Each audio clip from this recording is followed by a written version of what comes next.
it's cool to hear. It's intense to hear. Like your energy is crazy. How do you keep it up? Man, I don't know. I'm just always on the go, and I just think like I got to be me personally. Like I'm a busybody. Like I talk with my hands, and I'm always I want to be like handsy with something. If I'm just doing nothing. So that's yeah, for real. So like, I think just to keep going and stuff. It's just like I always have something to do. And when you run a business, like there's always like something that you forgot to do that day, and it's like when you got downtime. Well, you're doing something or you're doing something. So, yeah. So where did you start? Like where did it initially like begin this kind of busybody? Were you the kid in like elementary that was never in line? Were you that kind of kid? Never in line, but probably the one that's class clown all the time. Doing something that I wasn't supposed to do. That was me. Just getting into things. Maybe like my downtime or just even like as a kid, I was always drawing, and that's kind of what stuck with me. And that's over time, I felt like that's what made me like kind of control a lot of stuff in high school and stuff because every homework paper that I had drawings on it. Whether I was drawing my name, whether I was just doodling like a design, I was always just doing something. Did you want to be like a tattoo artist? Was that the goal? At that time, I didn't have a goal. Like I always like a kid growing up, you want to be a football player. Everybody's dream is go to be a football player. That's fair. So I was talented, but I just didn't have the size and stuff like that. I went to a D3 school, to play football, but I had to go on an academic scholarship. But just as a kid, like just running around the recess, doing those things.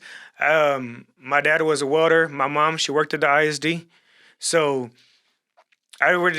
growing up, there was no like, oh, you're gonna do this one day, or you're gonna do this. Like, it was just consistent. Wake up at 6 o'clock in the morning. My dad would wake up at 6 sometimes, 7, 5 o'clock. They got to load trucks. He was a welder.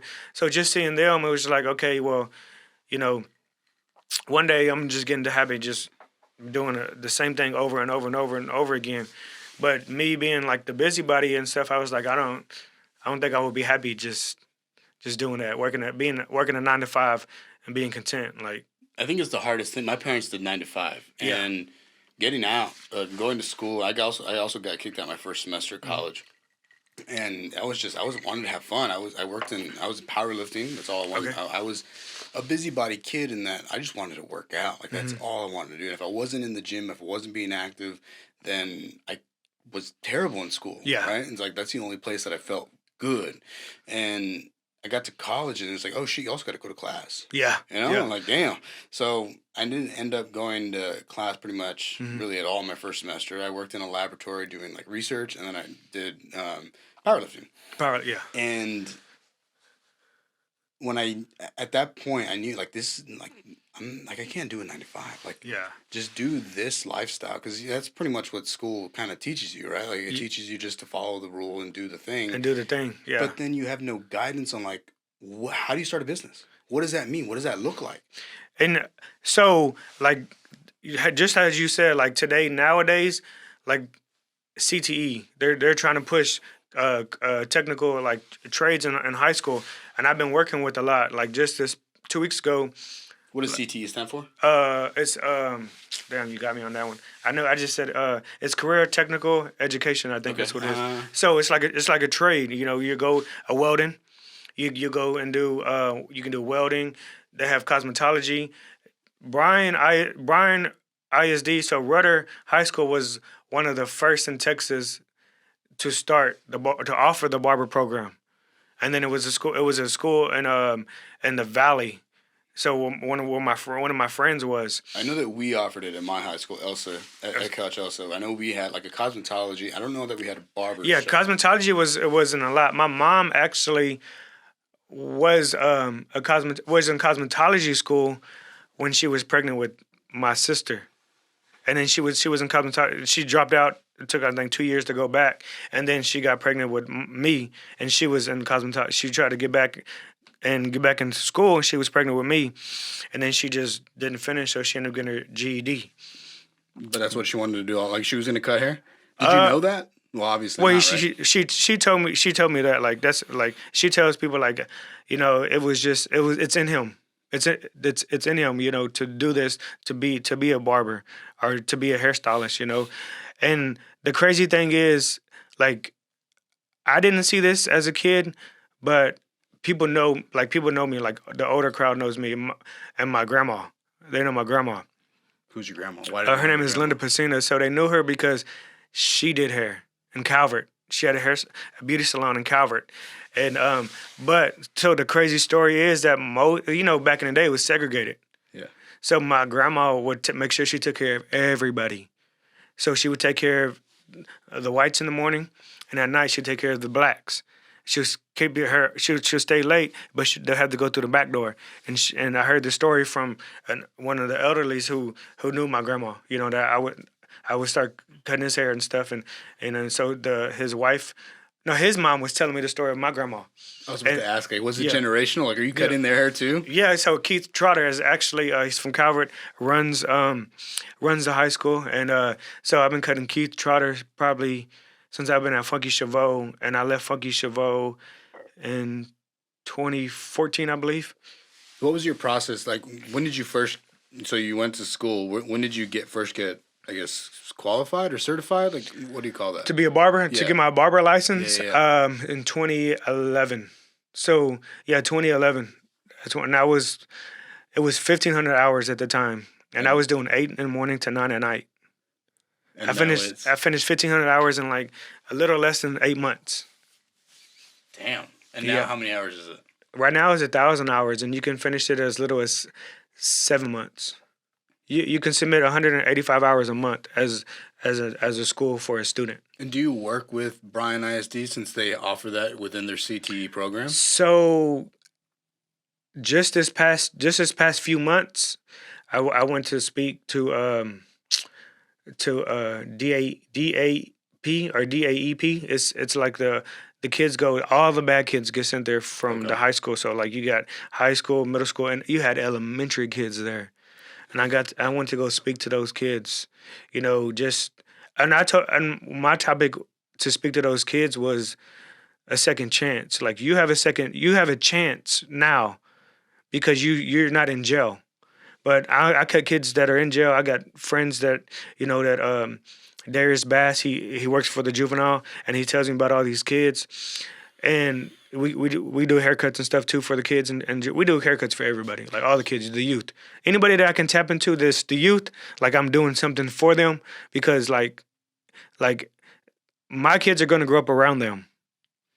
So, and my kids are never going to experience some of the stuff that I've been able to experience. But if we can make the change now and impact the youth, like they'll experience some, but not like, think about it. Like, think about your childhood and then what we're living in now. It's a different style. It's like thinking about what my parents had to go through, and like we couldn't go to the Pee Wee football, and I was always so mad. Like, why? I want to be in Pee Wee. All the cool guys are in Pee Wee. It's like now I realize, we couldn't afford it. Yeah, couldn't afford it. And we didn't have the time. Like my parents were working all day. By the time they got home, like they didn't want to fucking pick me up or take me to the place. Like, and then to be here in my own place, like it's kind of insane. Yeah. Like I talked about that the other day. Is like made it out. Yeah.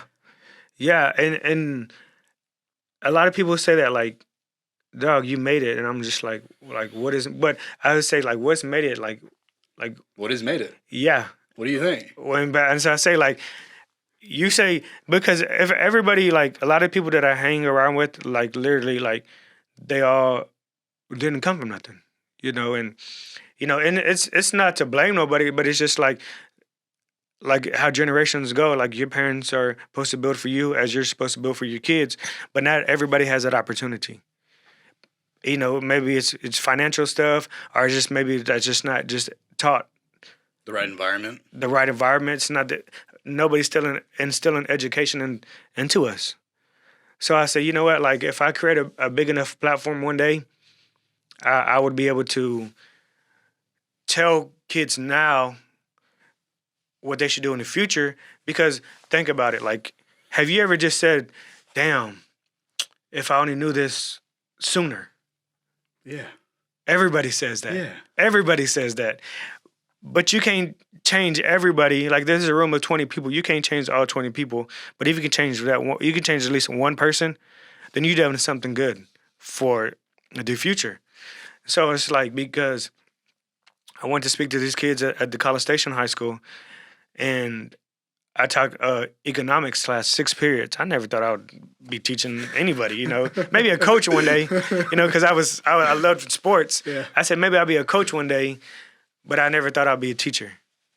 And I talked to these kids with what I have experienced, because they're doing 5-year goals right now in economics class. They're working on 5-year goals.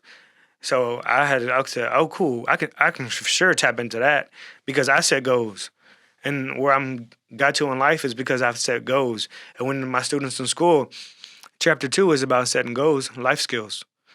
And then so every day I'm still setting goals. I'm listening to other people's goals. I'm trying to get other people to reach their goals.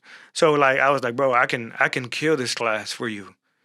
And sure enough, And the I impact you're did. making on these kids, like, it's kind of insane to be like, you came out of here and you're able to go back, and for whatever reason, I never thought like barbers don't like do it, you know, like you can just be like a barber at like a 4.0 or whatever, but you're fucking doing it, man. Yeah, yeah. Like, it's inspiring for a lot of kids, and like the impact you have, and not even kids, but other people. I was at my first barbershop, and it was $5 and $10. Like, I got a flyer that I shared in the class for the students, you know, and how I involved the game. But when I was at an InStyle barbershop, I would go to like grocery stores. I go to the mall, and there's kids that see, oh, mama, look, that's the barber, that's Mike the barber, like kids, and I'm just like, dang, like, and I wouldn't even like, I was decent cutting hair then, you know, and I didn't have like the platform that I had now, and I was telling, I preached this like back in 2011 and 2012. I was like, one day, barbers are going to be the new athletes. It's a hell of a claim to make. Barbers will be the new athletes. Why? Because just walking around, and when you see an athlete, like you're so lit, you want to take pictures, and I was like, these kids are looking up to me in a grocery store. Like, I just cut hair. Just cut hair. Just quote unquote just cut hair. That's right? what people would say when I was a barber. Oh, you gonna cut hair? I was like, yeah, I'm gonna go be a barber. Because when I was in barber school, I was in there in Houston at Texas Barber College. Well, everybody was there was felons. Damn near everybody. It was a last resort career for a lot of people. And I was like, you know what? Like, I love to do this. Like, you said you had went to school, and you know you was powerlifting and hanging out with all the guys and stuff. Well, when I went to football, it was the same thing. So I had to stay in an all males dorm at McMurray, and on the bottom floor, I would cut hair there all day long. And I had people from, if you're familiar with Abilene, I don't know if you are or not, but really. There's Abilene Christian, it's McMurray, and then it's Hardin Simmons. Okay. I had people from both of the other campuses in the dorm. Just I'm chopping up, cutting everybody, boom, boom, boom, boom, boom, all day long. I think there's 3 things that pop out of my head why you would have that. It's like the speed at which you're doing, the quality of work needs to go, and then your energy you can feel. Yeah. You're fucking moving. Yeah, I always said, like, I put a post the other day. I said, it might not be exactly like this, but take your hobby seriously. One day it will pay off. Take your hobby seriously, and one day it will pay off. Everything that I've done is from a hobby. Like, when I was cutting hair, like, it was because I loved to do it. And I wasn't doing fades when I first started. I was just doing designs. I was started? I was like, you got a little bit on a hair on your head right now, like on the side. Yeah. Bro, let me do a design. But we're like, all right, cool. And I'll talk them up to it. And I was like, let me do a design. And like, so everyone's looking at that hair like, oh, where'd you get that? Yeah. And then it was like, oh man, they think I'm doing the haircut and the design. And I'm just like, I'm just doing the design. My friends know I'm doing the design, but they don't know that I'm not cutting the hair. So I started, you know what? I'm gonna get it all. I'm gonna get it all. I'm gonna get the design money, the haircut money. Like I'm gonna get it all. And so was designing always going to be like, do you guys go to barber battles? Like, was that always the goal? Nah, my first barber battle was crazy. You know how like TikTok been out for a little while, but when I was a barber, like it was MySpace, it was Facebook. Vine came out for a little bit in our career, but Instagram had just came out. So if you go through my Instagram, and a lot of people say, why don't you delete like some of your stuff? And I was like, nah, I want people to see. Like, you want to be nosy, just go look. Hell yeah. And I want people to see. I like that. Like where I came from. But if you look at my Facebook and my Instagram, my Instagram doesn't have really bad haircuts because I was already cutting the hair, and I got into the groove of, okay, these are good haircuts. But when Instagram came out, I didn't have like old haircuts. Like I didn't have that. Yeah. So you're only posting the updated you, right? And the me now. Everyone just sees that and they're like, man, this guy is just already good. Yeah, he's already good. And then so I went to this barber battle. I went to this barber class. It was Pacino's class, and I went to Joe Barber's class. Joe Barber was Pacino's, and he launched an app, and he went on tour. So it was Pacino's, and his guest was Mark the Barber and Joe Barber. And from there is when I learned about a barber battle, and it was called a hair palooza. It was Joe the Barber and Eric Zuniga. What kind of tour are they doing? They're launching an app before anybody, like a how-to haircut app, and that app Pacino's now is I can say, what are you into, like powerlifting? Yeah. Okay, so let's just say like the top dog in powerlifting. He's got his own line. He's probably got his own his clothing line. Maybe if he has his own weights, training programs, everything. That's what Pacino's has. And is it good quality, like good clippers and stuff like it, like the best kind of stuff? Man, it's the top dogs and it was the top dogs at the time in the industry. So it's just like any other. What he did was he scaled the market. And when he scaled the market, he was like, everybody's using their phone. Like, how can I get paid off this phone? And he had a good team of people around him. Just his friends are his managers. And so it's like, when he scaled the market, he created a need, not a want. He created a need for people, dang, how to haircut videos, taper, mohawk, design, portrait, everything you can think of. How did you learn? Cutting on my cousins, trial and error, proving people wrong that I really did that fade when I didn't do that fade. Yeah, that's how I learned. Like you didn't have no YouTube. No, it wasn't out like that. No, there was one barber on YouTube. It's called Kaken the Barber. But to go back and look at his videos now, they're not hitting like how we thought they was back in the day. Like them cuts. They're not hitting like they was back in. It was Cake in the Barber. He was cutting in his garage, and then you had Rick the Barber, where he had a toothbrush as his brush, toothbrush as the brush. Mm-hmm. So how you got a barber and he's brushing your hair. Yeah. He had a toothbrush. He used to use a toothbrush. Damn. So everybody knows Rick from his toothbrush, but Rick he's a business mogul. He took barbering. And then he used his barbering to fund his other vision, which is commercial real estate. Yeah, and he works for Wall. He works for Wall, the clipper company. WAHL. So the Wall clipper company. Yeah. And he travels the world for Wall, just teaching people how to cut and just business stuff. He's got a thing called Motivational Mondays, and he drops gems on that. You're on the way. Who's Jim? Jim's like he drops like knowledge, gems. like gems. Okay. Yeah. The speed, you're just fucking. You are doing that thing though. Like you're on the way to building your own. You're a business mogul. Yeah. I mean, what you said earlier, in town you have 6 barbershops, mm-hmm. and then a food truck. Yeah. We're just launching it. It's called Winging It. I like it. It's the wings, burgers, and tenders, like what we used to cook at our restaurant. but we rent it out. So right now we're in the process. We're gonna rent it out, our restaurant. So it's still halftime. We got a manager working for us right now, but we're gonna rent out our spot. And I took our kitchen appliances and I put them in our food truck.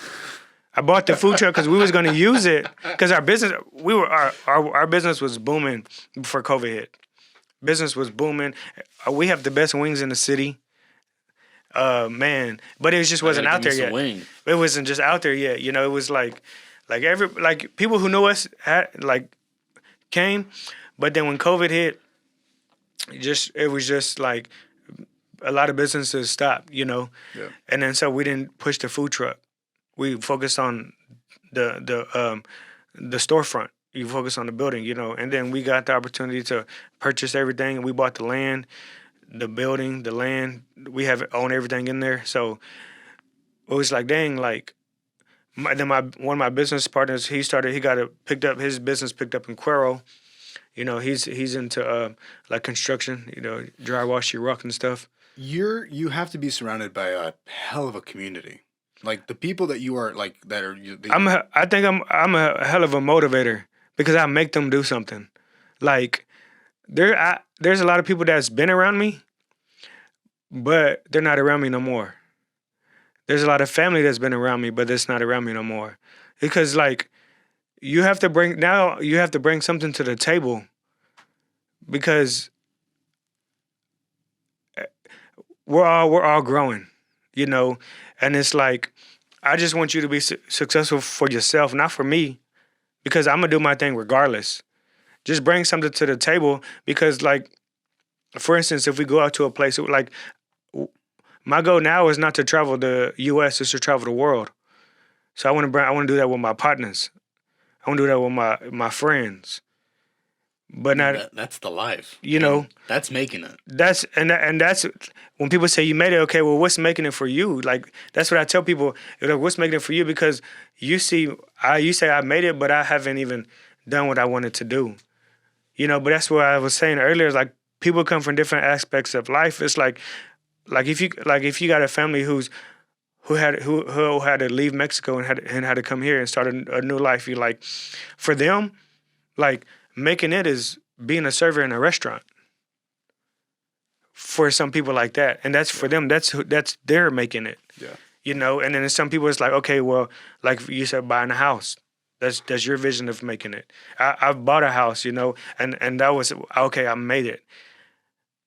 But then these hands get to going and this mind gets to flowing, and it's like, okay, well, I want something. I want to do something more now. Build something. It's so, you can appreciate the fact that you've made an accomplishment, but it doesn't stop there. Like if that was it, then what else you got going on? Because if you think of it like how the U.S. is working now, and then like so let's say so if you make $7.25, like how the U.S. is in debt and how our money's depreciating. So if you make $7.25, you really make $7 because of how it's set up. Yeah. Because the value of it's not. It's like it's not $7.25 no more. Yeah. So if you get stuck in that life and you're content, like I got a nice house, businesses and stuff coming in, but when the market is fluctuating and keeps going up and you're staying the same, you're going to be back at the bottom quickly.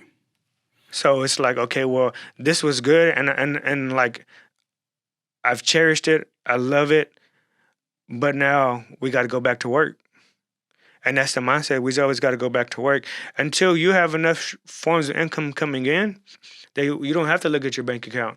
Or like, okay, this is doing this and this a month, Because I never got a business loan. Like, I never had to do that. So everything that you see me doing is from my pocket, from me cutting hair, like from a line of credit. I went to a big bank, got denied. I went to a small bank, and they helped me grow with just a line of credit, not giving no big loans out. Interest rate is based off of whatever amount is in the bank at the time. Like, let's say if it's a $75,000 line of credit, and I pay it down to $15,000, well, I still have the rest of that $60,000 to borrow from.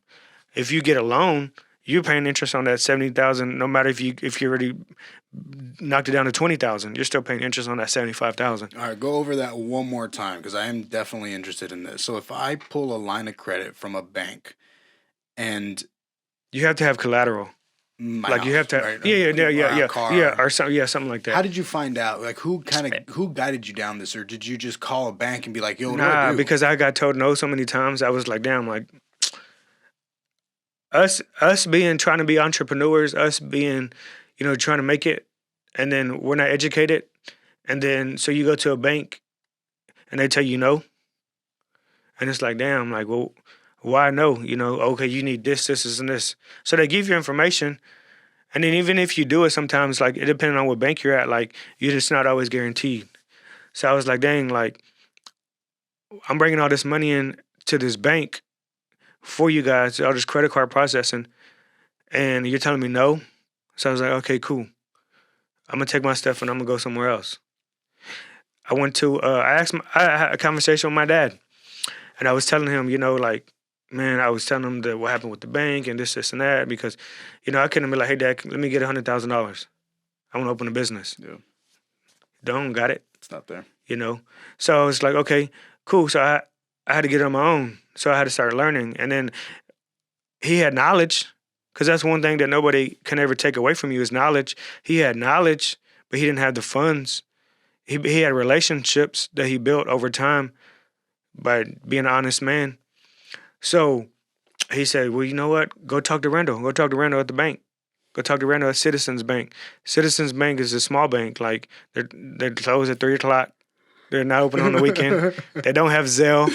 It's like you have to call them and like, hey, like, can you set up my pay? Can you set my PayPal up? Because they don't have that stuff. They don't have Venmo. Like, It's small bank. It's small bank, but the relationship that you can build with them, like a small bank, it's crazy. Because like I went to BB&T one time to get a $5,000 loan when they were pulling $3,200 a month in credit card fees. They were doing like the credit card fees, and then we also were depositing money into the bank. So I had more in the account than $5,000, but I started wanting to build a line like business credit, because that's what they said. Start building credit, and on that paper that when they told me no, so I'm trying to do it. Got told no. Well, I went to Citizens, $5,000. He's asking for a few papers. Ran the credit, gave it to me in 2 days, and I was like, dang, that's it.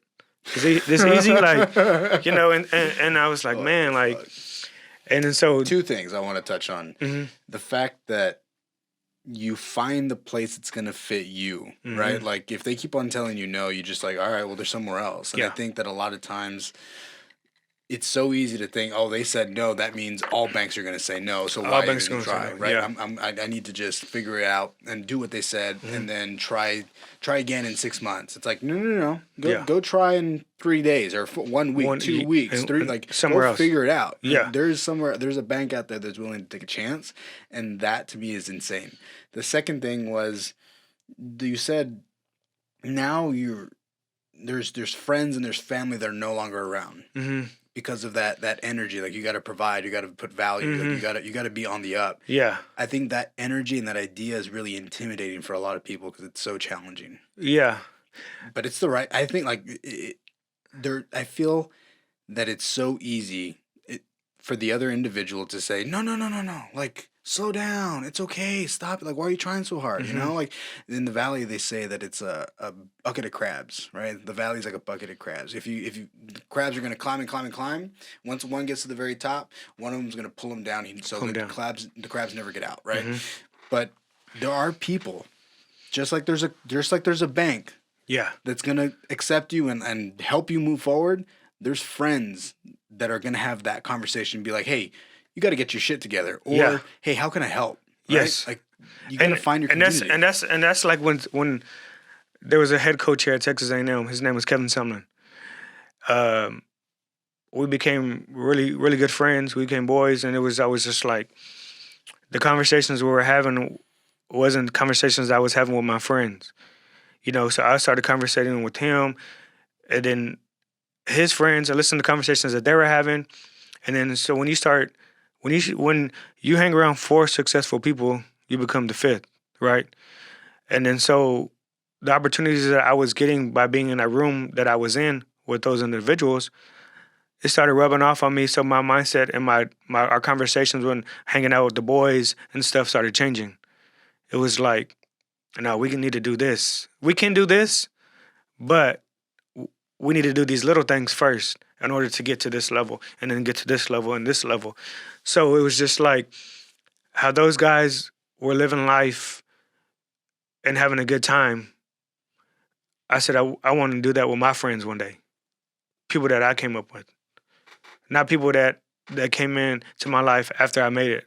No, it's like, no, I'm so hard on some of my friends because it's like they need to step it up, you know? And it's like if nobody else is telling them, then I'm going to be the one that's going to tell them, and we got to do it like this.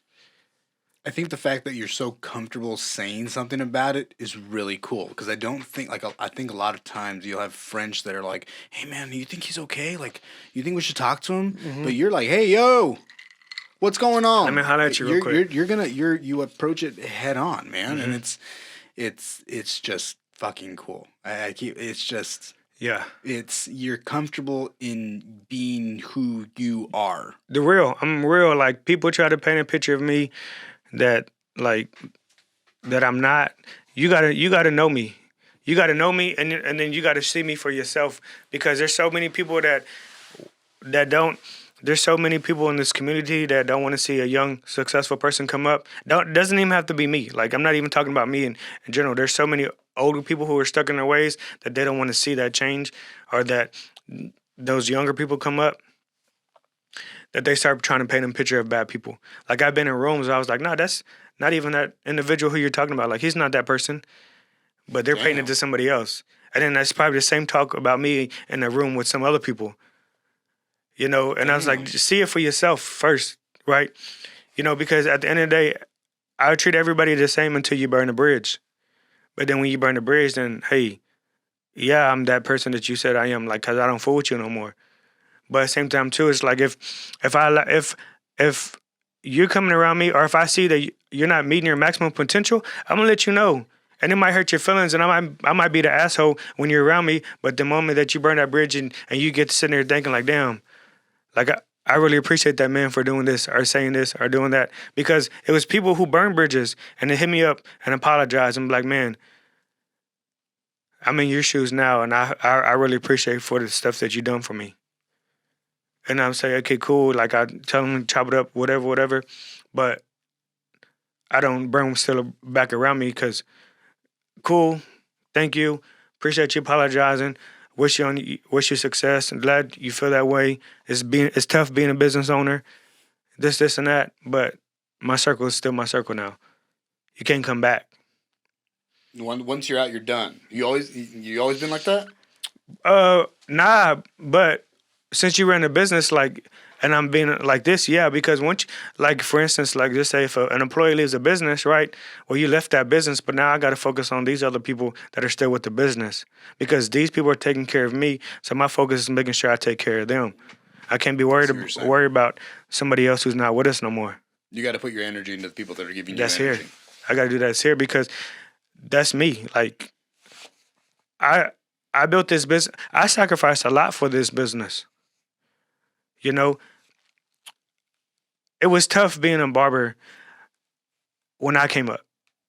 And like I said, it was a last resort. People said, oh, you're going to cut hair. It was a time, I worked in a barbershop. I got the picture. I worked at InStyle. People will probably know me for that. Only Hispanic in the shop, 4 black guys. Oh, probably 30 and up. Maybe the youngest 28 at the time. And I got a picture. I'll send you the picture later. Please do. Bro, you're gonna laugh at it because I'm like young. I'm young, bro. Like, look like a kid compared to these guys. And it was an era where George Zimmerman shot Trayvon Martin. So being only Hispanic in the shop, people say this guys say this to girls now. Oh, can she cut our hair? Imagine when guys were saying, oh, can he cut our hair? Oh, you can't cut our hair. Or this and that. Lucky that my cousins was mixed. that I was able to cut them on Fridays and Saturdays when it was busy. Like, oh shit, this man can cut. So when the other barbers started slacking or it was coming to work late and this and that, like even though I never had nobody in my chair at 8 o'clock, I was still there by 7:45. I learned from AC. He was there early all the time, on time, and he was like, man, he's busy all day long, and he's cutting Hispanics, he's cutting blacks, he's cutting whites, he's cutting everybody. But then it's a black barber doing that, and I was like, I want to do that one day. That's what I want to do. Doesn't matter who you are, just wanted to cut hair. I just wanted to express myself and see other people, show other people that what the value was, like how great of a haircut it is, doesn't matter your race. And then it was tough because like when people say they got it out the mud, like in the barber career, like I really got it out the mud. Like why is being Mexican in being a barber no, hard? Well, no, because sometimes it is because people say, oh, well, you can't cut black people's hair because there's not that many barbers at the time in the community that you think you go to barbershop. You go to barbershops back in the day and they say, can I get a fade? Oh, we don't do fades here. You know, and so nobody's really doing them. So when I'm in a black barbershop, the only Hispanic in a black barbershop, their first mindset was, no, he can't cut our hair. Damn. And then when George Zimmerman shot Trayvon Martin, it was kind of segregated again. Like people wasn't rocking with Mexicans at that time. And then so that was tough too. And then so it's like, you know, you think of going to the barbershop, you're joking, you're having fun, you're jiving back and forth, picking on each other. But then when I get into it, or like if I'm picking with somebody or whatever, people was ready to fight. They were trying to fight me because I said something like. But then the barbers that was there, like Big Terry, like would kill it. You know, AC was like, no, you good. And then Jamie O, the barber next to me. You know, it was always like, oh no, like, but he's one of us. Like they putting a stamp on it. Like, he's good. You got like, some respect. Yeah. So how did you meet that group?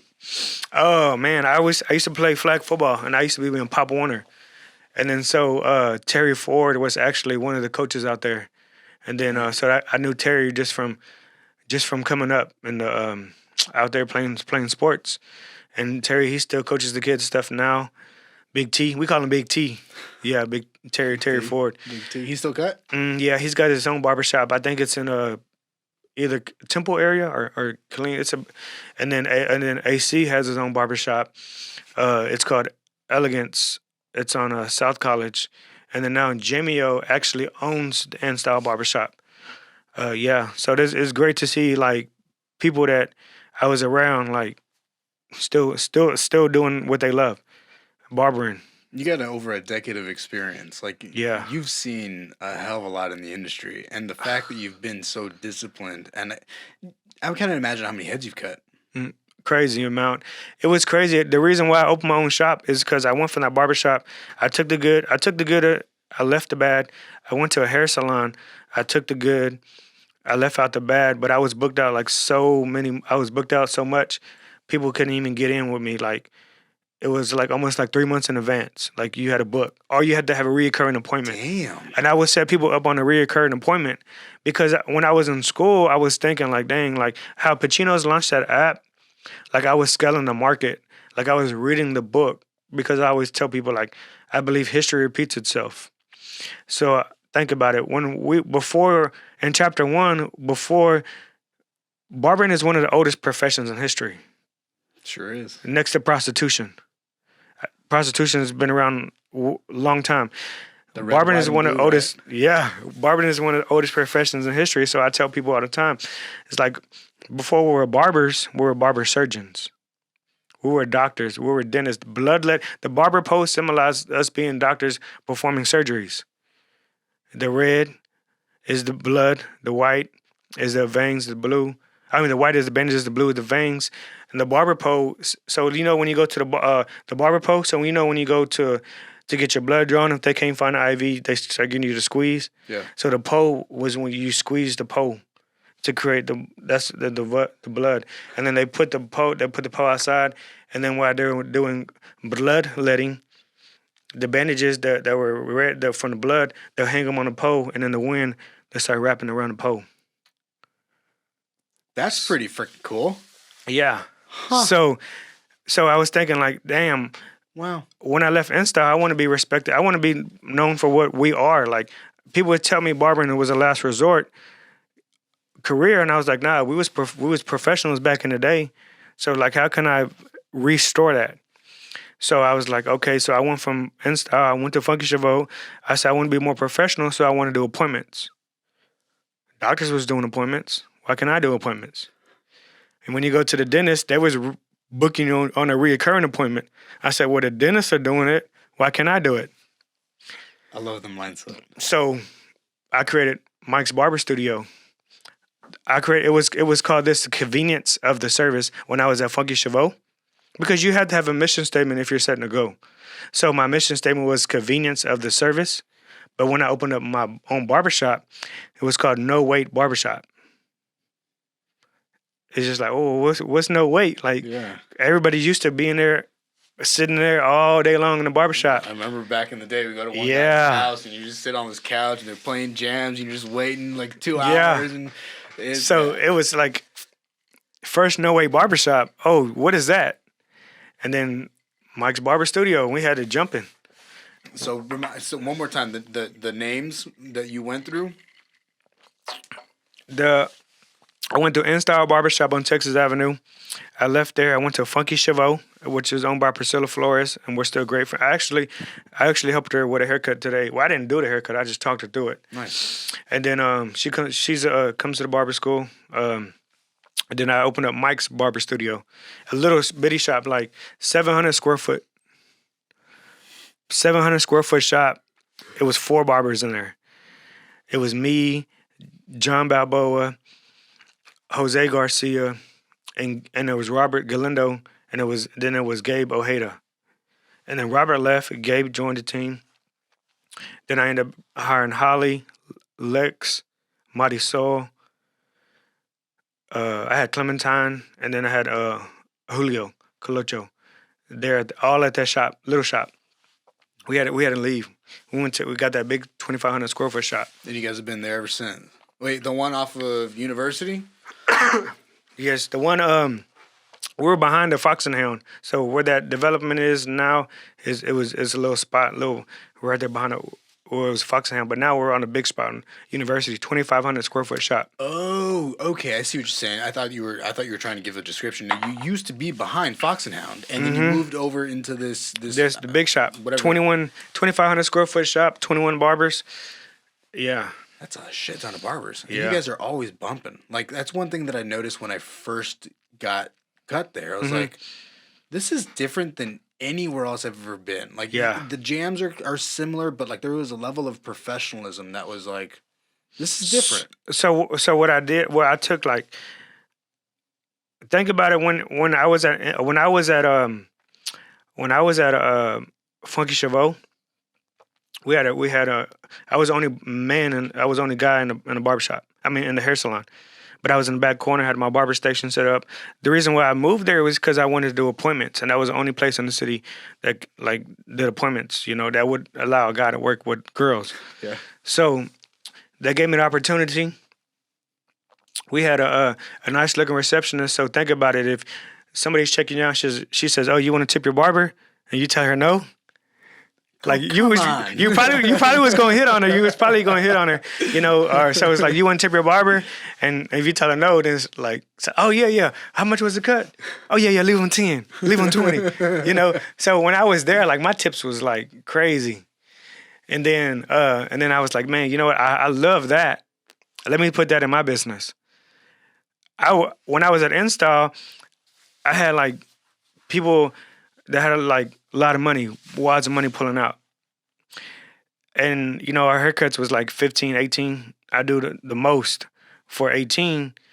Guys pull all this money out, pull it in your face, and it's like, okay, give you $20 bill. And they stand there and waiting for their $2 back. Damn. And I was like, no, this is not for me. Damn. Yeah. That's different. But new barbers don't have to experience that because I cut that out with how I built this business. You guys are also a little bit pricier, right? I mean, I don't know if it's different between other people, but when I first, back home, it was like $10, $15 a cut. I got here and it was like 10, 20, 25.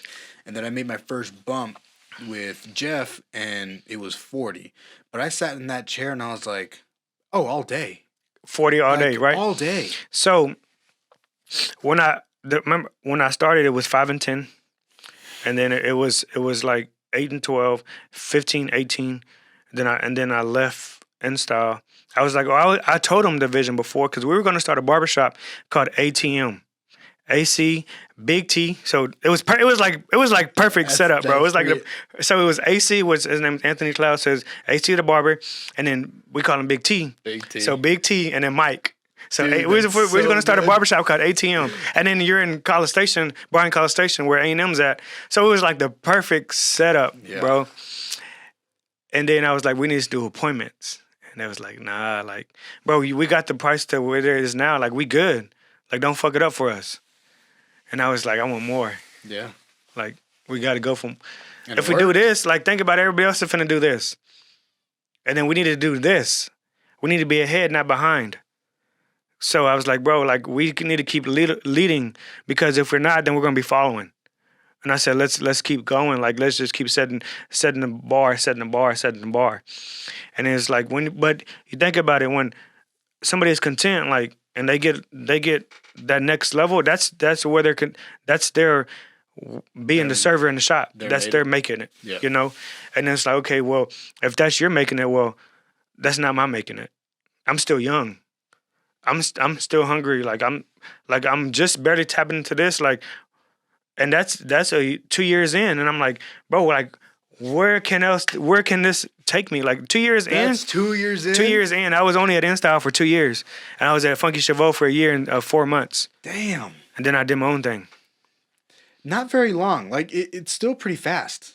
It's fast because I was booked out 3 months in advance. People said I needed to clone myself, or hey, man, who else can I get a cut from? See, John wasn't in the city at that time. It was Jeff, Jarrell, Joe, and people used to try to like make it a competition, and I would always hear like, oh, okay, yeah, that's cool. Oh yeah, that's cool. Like for the better cut or for... Man, they were just always people. You know how people are, you know. And I never just bought into it. I was, you know, I wasn't like, oh, I'm better than them, or I'm better. Like, I was like, nah. Like, I was, because I was raised not to go looking for trouble, you know. If trouble finds you, take care of it, but don't go looking for trouble. So I was like, okay, cool. Like, people would say what they wanted to say, but I'm like, hey, like, you chose your barber and you're here. Like, I didn't call you and be like, hey, I got an opening this week. Can you come for this cut? You know, so it's like, hey, like, you choose who you want to go to. Like, I'm not into all that politics and stuff like that. Is there shit like that exists? Oh, shit, bro. Really? Think about it. There's barbershops in the city that's having meetings not to talk about me in a barbershop because they were trying to pay me to be the bad guy. That's some weird shit. I would have never some weird guessed. ass shit. Bro, it's crazy. Like, that's a whole story of its own. But I just most of my stuff that I've done in my career is making people eat their words, because when you telling me I can't do this, or I'm a desperate ass pussy, or whatever you calling me on social media, and you're putting on your Snapchat and stuff, like, I'm not gonna say nothing back. Like, cool. That's just you just putting gas on a fire, because I'm still early. I'm young in this career, and I'm hungry, you know. And I only been doing this. They say you grind in your 20s, you build in your 30s, and you relax in your 40s. Well, damn, look where I'm at, and I'm 31. You get what I'm saying? You're killing it.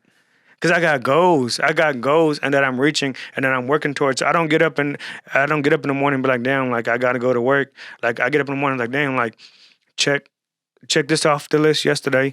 Let's knock this one off the list today, type stuff. Like, what are you like? Do you write your goals down? Are you writing them down? Yeah, you got to write them down, because if you don't write it, like I say, if you don't write it down and stick to it, a dream will always be a dream. You get what I'm saying?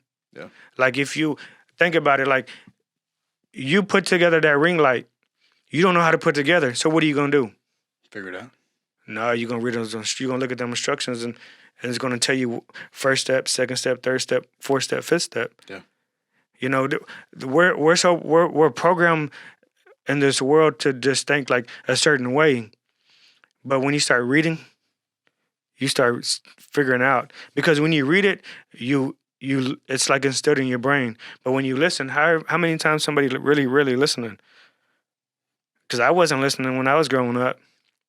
So I started reading a little bit, and then so my notes are filled. My phone is filled with notes.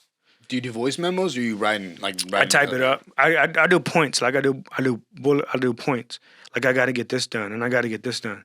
But I do points.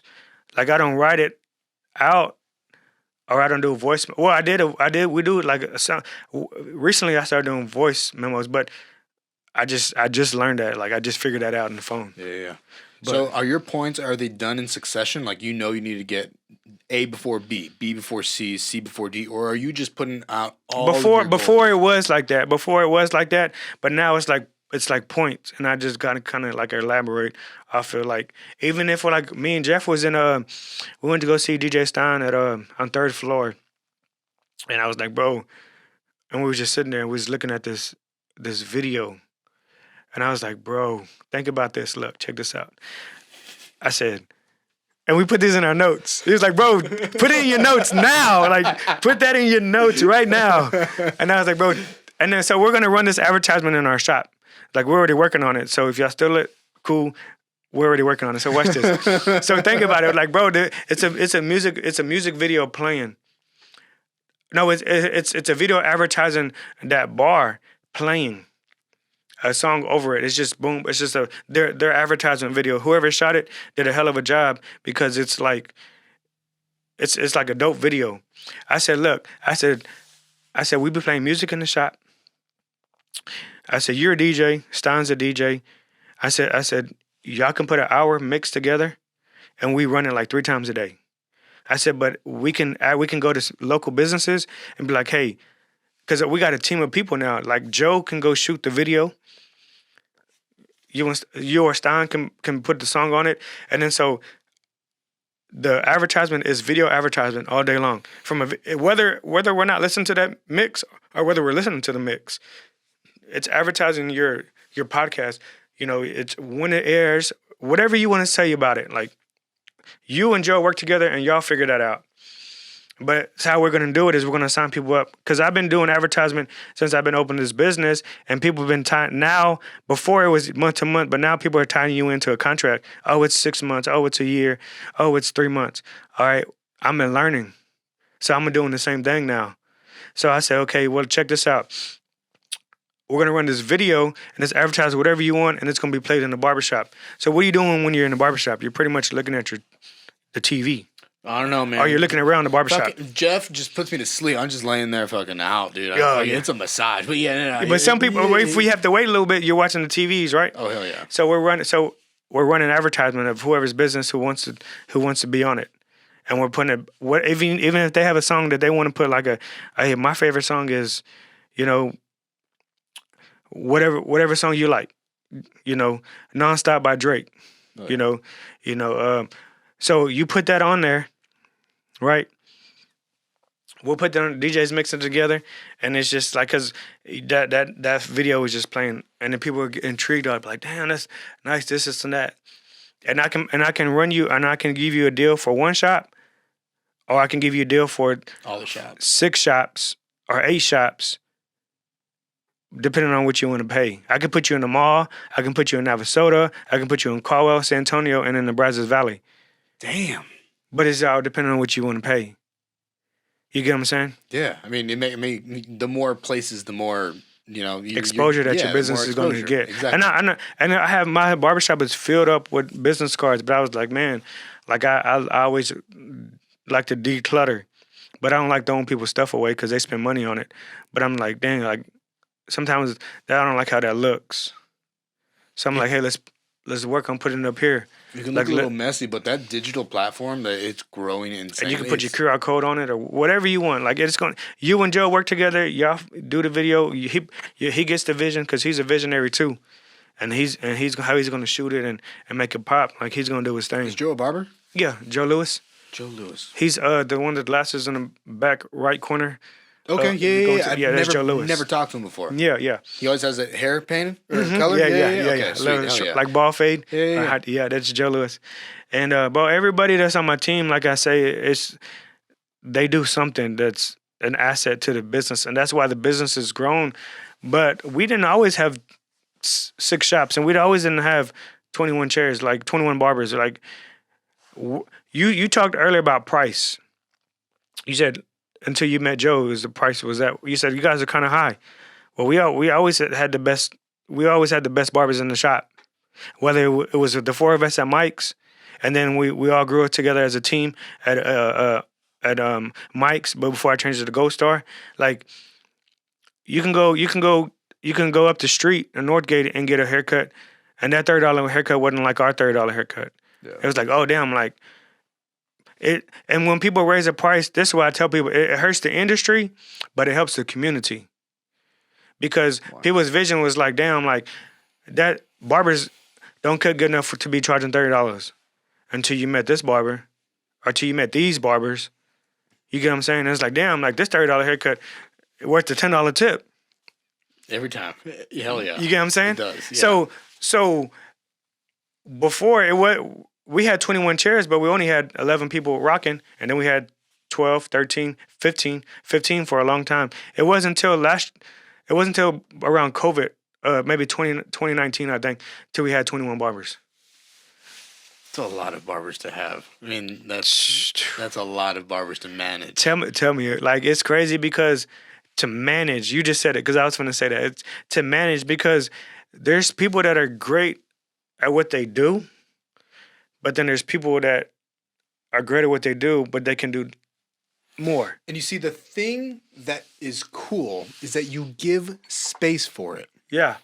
That is what I think sets y'all apart. Mm-hmm. You give people their space to do their thing comfortably. And if you see something that you know they could do, yeah, I'm gonna tell them to do it. Call them out. Like, you're candid. Like, bro, it's crazy. Like, so I was in we went to a bar battle in Connecticut, and there was a guy I was looking, because before barber battles, like we would always talk shit to each other, like on social media. Like we're back and forth. Like I'm talking shit to A-Rod and Marcus Hatch and Papito, because they're like characters and we're competing and we're talking shit to people, but it's all love. It's all friends stuff, you know?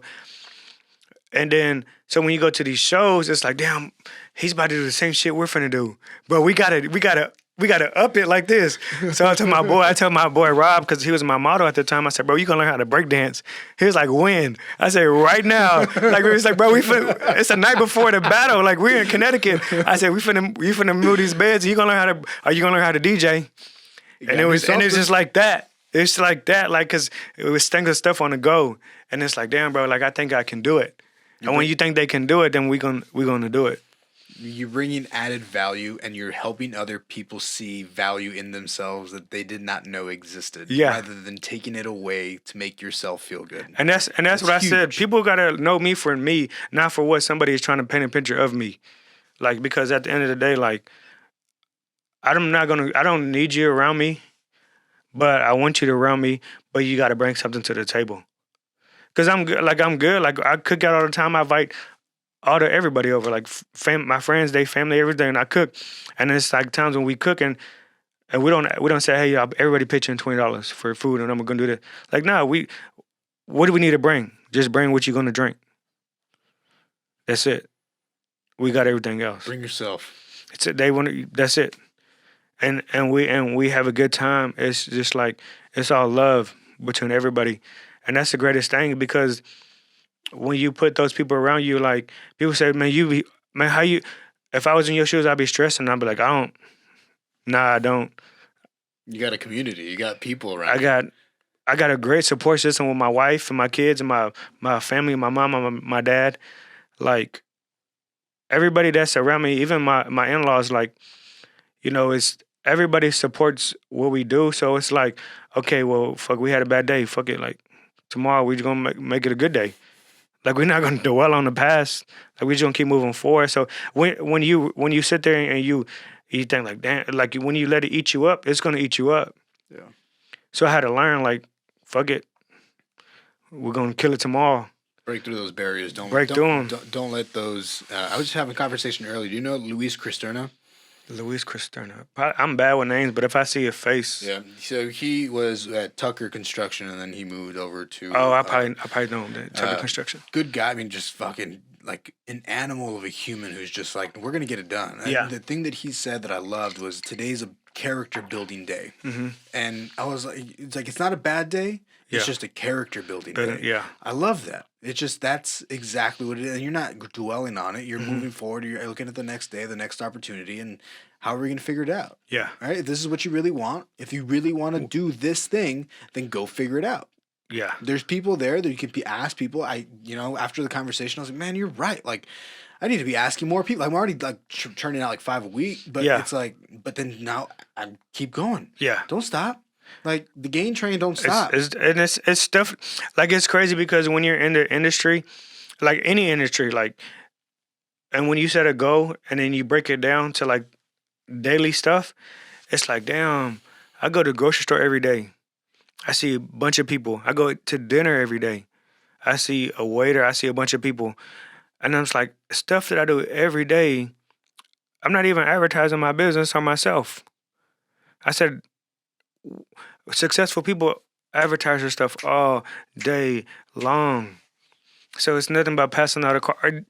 The way you talk to somebody, the way you shake their hand, the way you say yes sir, no sir, yes ma'am, whatever, people, that goes a long ways. Because there's times you don't even have to pass that card out. You say, well, how you doing today, sir? And you have a conversation. Hey, what it is that you do? And they get to telling you, okay, well, I'm a barber. I got barbershop right up the street. This and that. If you can carry a conversation, people will come and mess with you. Oh, always. Like the fact that you're intuitive enough and you listen, because I think that's what it shows. It shows that you're aware, that you're conscious, that you are paying attention to somebody in front of you. Yeah. And that value, I think, is I don't know if it's gone or if it's leaving, but it's extremely valuable, right? That's all that sales is. It's like, how can I communicate with somebody and then give them the thoughts that I have in an effective way that they can grasp, and move forward, right? And then either make a sale, either I'm selling. Everything's sales. Yeah. You're always selling yourself. Like you have this presentation, this body, your mannerisms, the way you speak. You're selling yourself every single thing, and all the little things too. It's like, how do I text somebody whenever they're coming to the house, right? I give them a detailed message.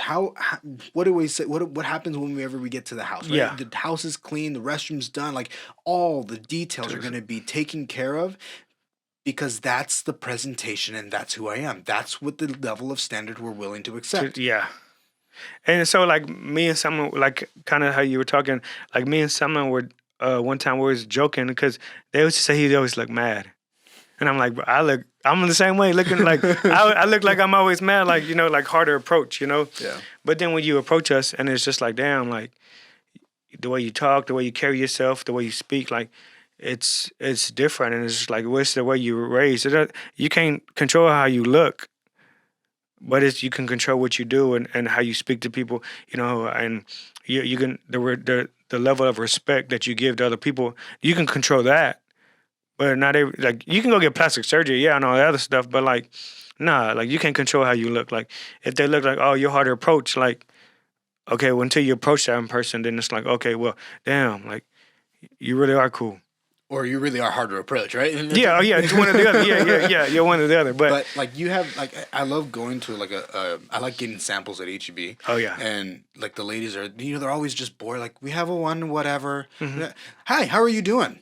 How was your day? And they're like, what the fuck is going on? Who is this guy? And they're like, what's going on? What are you serving? Oh my God, that's so good. Like, and then you give them a little bit of joy in their day, and then it carries. And they carries to the next person and the next person. And I think that's what, and that's why I am like I am, because like I'm trying to make an impact. Like I live in this community. This is my community. Like I wanted to be great for my kids, when they grow up. So it's like, how you even when kids are acting up, like when I go speak to these kids, I really get on these kids, like sometimes, like, and I let them know, like, because y'all think y'all are stuck in a cycle where you think you can't do this, but you really can, and I'm living proof that you can do this, but you got to apply yourself and you got to want it, I am it's nice to meet someone else, and I think So my high school, 1% of the population goes to college, and then less than 1% of that population, of that 1%, graduate. And I have my master's degree, I have my undergrad, my master's, published research, competed for Team USA. It's like the reason I did it and the reason I'm still doing it is to show people you can do it. Yeah. It doesn't matter we're come from this place. We're 94% below the poverty line. You can do it. Yeah. Right? There are people out there, and I think that's the coolest part. There's people out there that are willing to help, that can help, that can give you a good information. There are people in my life that have assisted to. I would not be here today if it was for a lot of those people. It's like that bank earlier. Like this bank didn't give me an opportunity, but this bank did. So there is people out there but you will never know if you never go and seek. Because as a kid growing up, when you get told no so many times, like you think like, damn, like I don't want to go and be told no as an adult. Because sometimes it's embarrassing, and you don't have the credit, you don't have the income, you're not doing taxes right, you're not doing this right, and when somebody tells you no, it's like it's like a degrading type. It can be hard, and it can be like one little. I let one little failure add, right, and then it's just like, oh man, I don't have the right equipment. Yeah, I don't have the right computer, and then it's like, well, I got to save to get. I could have saved faster, right? Did I need to go out as much as I did? No, but I was like, well, I want to go out, and I want to be able to do this podcast, but like how it's going to take me 6 extra months to buy a new computer, and then. When it should have only taken me 3 or 2, right? It's just my priorities weren't straight in line. In this line, and then like even to like now, like I was telling one of my friends, we were talking yesterday, and I was like, bro, this podcast, because I'm doing a podcast. I don't know if you know I heard about that, but what's it called? It's called Cuts and Conversations. I love it. So it's just like in the chair. You get in the chair, and it's just recording of just stuff like, because what really motivated. Like to start recording, it's because everybody was like, bro, like if you had footage of like what you done so far, like from the barber battles to the working in the barber shop to the business, to molding the business, to changing the way people look at the industry of barbering, like if you were recording that stuff, bro, a documentary would be lit. And I know my brother, his name is Melvin Bowser. He's been doing the movie thing and stuff too, and so he's always motivating us, like, bro, like do this, do that, like go for it. Because what's the worst that's gonna happen? Somebody's gonna tell you no, or you're gonna fail. But if you have that mindset that like I can't lose, you're not gonna fail. Like you're gonna make it work. You will continue. Like I bought, it was like the next thing, and then you get so involved and you learn along the way of what does and doesn't work. What doesn't work, right? And then you just get to figure out, okay, how I'm gonna make this process so clean and smooth that we're gonna walk in here, we're gonna turn it on, and people are gonna be like, oh shit, like we're doing it. Yeah. We're doing it. Like okay. So it's like I study, like I say, people would send me people's podcasts. I'm like, bro, you need to do this, or you need to do this. And I watch a little bit of it, and I'm like, okay, I like this, this, and this. I didn't like this. So I'm taking what I like. So how I do my podcast is like I've got a green screen. I don't know if people have seen it. I got a green screen. It's a little different, so for sure. We're just cutting conversations in front of a green screen, but my background can change based off of who you are as an individual. If you're a coach, we're at Kyle Field. If you're a basketball coach, we're in Reed Arena. If you're a quarterback for the Arizona Cardinals, like we're there. Like, all my friends that I've known there was one time I had 27 players in the NFL that I cut. But where's the footage? I got the pictures, but like, bro, it's like I could be so far up here, but I wasn't thinking like that. I was thinking about growing this business, not doing for myself. And my mindset was always, let's grow this business, take care of these people who's taking care of me. But in that vision, that tunnel vision that I had, that I lost this little focus that I could have done on myself, because we could have been doing this already, cut some conversations. But I was like, damn, like I'm behind the game. So I was like, I want my shit to stand out. I think that though maybe like in like you said that earlier, like don't you wish you would have started earlier? Mm-hmm. And part of me thinks, like I said yes, but part of me thinks like no, like I wouldn't have been this guy. This as great as I am now. That's like the same thing when I was supposed to go back to school. So when I opened my barbershop, I left Funky Chevaux. I was instead of me sending people to somebody else in the city, and I don't get no return from that money. I said, you know what? Let me create a team that I can put people on, and I still get some of that money. You know, and I said I'm gonna open up the shop, and I'm gonna go back to school. I'm gonna leave my clients with somebody, and I'm gonna go back to school.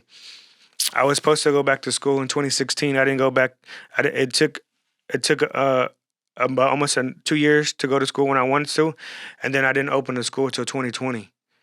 But everything happens for a reason. The same way that we got denied on I got denied twice before on that 2,500 square foot shop before I got it. I got a call one day out the blue and was like, "Hey, the last tenant, she's not going to no longer renew her lease. This and that. Do you want to take over it?" And I told my dad about it, and we talked about it, and we went to go see the landlord, and he's talking to my dad the whole time. Boom. I have a conversation with my dad. Boom, boom, and my dad's like over the head, like, whoa, you need to be talking to him. Like, this is his business. You need to be talking to him. And then he was like, oh, okay. So he thought he was talking to my dad the whole time because we have the same name. Like, you can't. There's no junior, so there's no way to tell us. We was at the bank yesterday, and she was like, how do you tell you guys apart? And I was like, social. That's it. That's funny. Why did they give you a junior? I don't know. I never asked. Well, I think we talked about it one time, but no. My dad just didn't give me a junior. Go for it. Oh, no, you got it. Your energy reminds me of Buzz. Oh, that's my dog, dude. Buzz is my dog.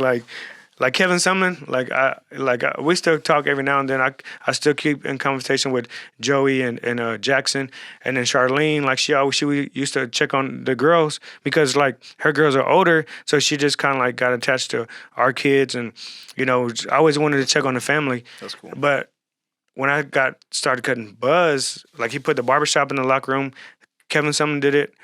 Buzz put the barbershop in there. That's insane to me. I mean, that's the coolest shit, but also just like you have your own station at A&M to cut hair. Yeah, and that's like that was crazy. Like Kevin Sumlin got me the Adidas deal. And then well he set it up. What Adidas deal? So I was with Adidas. I worked with Adidas, so every time Adidas did anything in Texas, like they would call us. So I'd work with. It was crazy because we were just driving, and Ryan Lacey had called me, and I was like, damn, I started crying, like, because when somebody says you made it, like I was like, damn, like I think we finna get a break, Dude, that's like, huge. Like we was going through like a lot at that time, young parents, we lived in a trailer house, but we did the right thing with the trailer house and stuff, My parents owned the land and stuff, so we stayed there. It was we didn't have a lot, I grinded so much, and then so when I got the call, like, hey, this is Ryan Lacey with Adidas, this and that. We heard about you, and I was just like, well, who? Shut the fuck up. Yeah, bro, it's crazy deal, and I was like, damn, like this. So we got like I brought my boys on, like I brought Jeff and John. No shit. Yes, dude? I brought God. like I could have brought people thought I was gonna. My wife was like, "Damn, you gonna ask these guys, or you gonna ask Luis?" And Luis is my business partner, who I created Goldstar Barbers with, who done but he's in Zapata and I'm in College Station. Zapata's on the border. Yeah. So it's like, damn, like you don't want to hurt nobody's feelings, but at the same time too, it's like this the future. This is because so we're doing business now, but before, like he was doing this thing, and then he got TDK. So he did TDK McAllen and then TDK Mercedes. But before he owned TDK, he was working for Dave at TDK, and it was like, well, Luis got his own thing. TDK, they got their little vision. They got their team. Yeah. It's like I need to be creating my team. So I asked JB Jeff instead of asking Luis and June. Yeah, to do it. Dude, Yeah. I can't imagine getting that call, like that's... Yeah, bro, I broke down. Like, I was like, damn, like... It gives me fucking chills sitting here, dude. Like, I Yeah. can just, like, I think about that time where, like, I got my first letter to compete for Team USA, and I was like, it's real? Like, I'm gonna go. You thinking like, yeah, you think like this, travel the is this like a hoax? Yeah. It seems so surreal. It's like all of this work, and there's this thing at the end of it, and it's like you made it, but then but you're not really, you haven't really made it, because now you got to show up. Yeah. Now you got to do the thing. Yeah. Now you just qualify. And we cut Bryce Young, DJ from Clemson, Ohio, Sam Howell from North Carolina. Like, all these guys are in the NFL now. Like, we cut the top 100 players in the U.S. Like, it was crazy, bro. Like, you're cutting them and putting them on your social media. Your followers are going up. Like, everybody's Spencer, a Rattler from he was at Oklahoma. Now he's at South Carolina. Have you always worked with athletes? I mean, I feel like athletes always get cut. Like, they always look crisp. Well, I didn't. I like in style. I wasn't. But then once my name when Instagram kind of got a little bit of buzz, I started hashtagging everything. Texas A&M, to A&M football, like everything. And I was just only focused on football because that was a sport I loved. So I really didn't know these other athletes that was coming into the shop and getting cuts from me, And I was like, damn, like, that was such and such. Or that was, and my clients were kind of, he's like, bro, that was just, And I'm like, damn, I didn't even know that. Because I was so focused on football because that was a sport that I loved, And then growing up, it's crazy because I was a UT fan. Like, I was a diehard Texas fan, bro. Same. Diehard Texas fan. Young, you got. It's just everybody loves Longhorns, and I was a diehard Longhorn. I know the ins and outs, And then when you start cutting these people, and you start cutting their hair, and then it goes from you being a fan of a sports team to you building a relationship with an individual that you want to see successful. So it's no longer about sports anymore. It's about making sure, it's about rooting for the person who's coming and sitting in your chair, and you want to see him be successful. So when people say, oh, well, who's your NFL team or who's your college team? Like, my friends are who's playing on Sunday is who I'm rooting for, my friends. It's crazy because like people would talk mess and argue, but I was like, bro, like, it's like, oh, you an A&M fan? And I was like, bro, you still a Longhorn fan? Like, back and forth. I was like, bro, like, I was like, bro, like, you're rooting for a university, like, you're rooting for a team, like, I understand, like, how it is, but I was like, bro, you have no ties to that school. Like, I'm rooting for individuals to do good. Like, every A&M thing that I got, I think, like, maybe for some beanies, but pretty much every A&M thing I got, it's love. Like, here's a shirt, here's some shoes, here's some tickets to the thing. And it was never bribing. It was just all like, your family, like, we mess with you, like, I feel like you can definitely, it's I said earlier, it's about the sale, but it's about the relationship. The relationship, all day long, like, all day long. People say, man, like, I've been cutting people from ESPN when college football games day here. You want them to do good because they bringing big people in to the city when the team's doing good, like college football game day. Like, you got Von Miller coming back. You got Mike Evans coming back. You got all these people. You got Desmond Howard, Tim Tebow, Ryan Leafy, George Whitfield. Like, you got all these people coming back to the city, and you cutting their hair. All those guys are back here now? No, but I'm saying from when A&M's doing good, college football game day, those people work for college football game day. You got Marcus Spears. I was cutting Marcus Spears. NFL, he works for NFL Network now. He was on ESPN, championship with LSU, and D-line for the Cowboys. There was somebody said that it was just being a barber. Bro, I had an argument one time with some people when COVID happened, and it was like, oh, barbering is not a real profession. And I was like, well, damn, how is it not? And it's like, oh, well, y'all don't got 1099s. Y'all 1099 contractors, y'all don't got a 401k, y'all don't got benefits, this, and that. I say, nah. I said, I'm disciplining you not. I said, they take it out of your paycheck because you're not disciplined enough to do it yourself. I said, I don't do that. I get all my money. Then I do my own deductions, and I don't let nobody withhold nothing from me because I do it myself. And I said, the world stopped. I said, you don't got a job.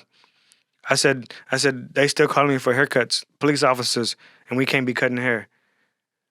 Politicians, but we can't be cutting hair.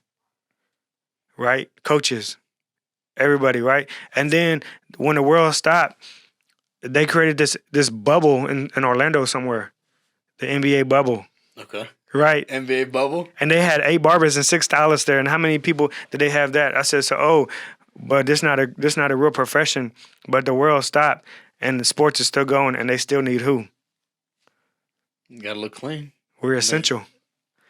You guys really are essential. Yeah. 100%. Like, yeah. If we didn't have people doing hair, like, we would all look ridiculous. Mm-hmm.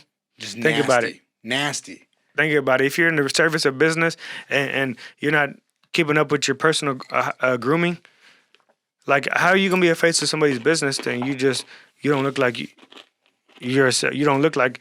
If somebody walks into my business and you don't look presentable,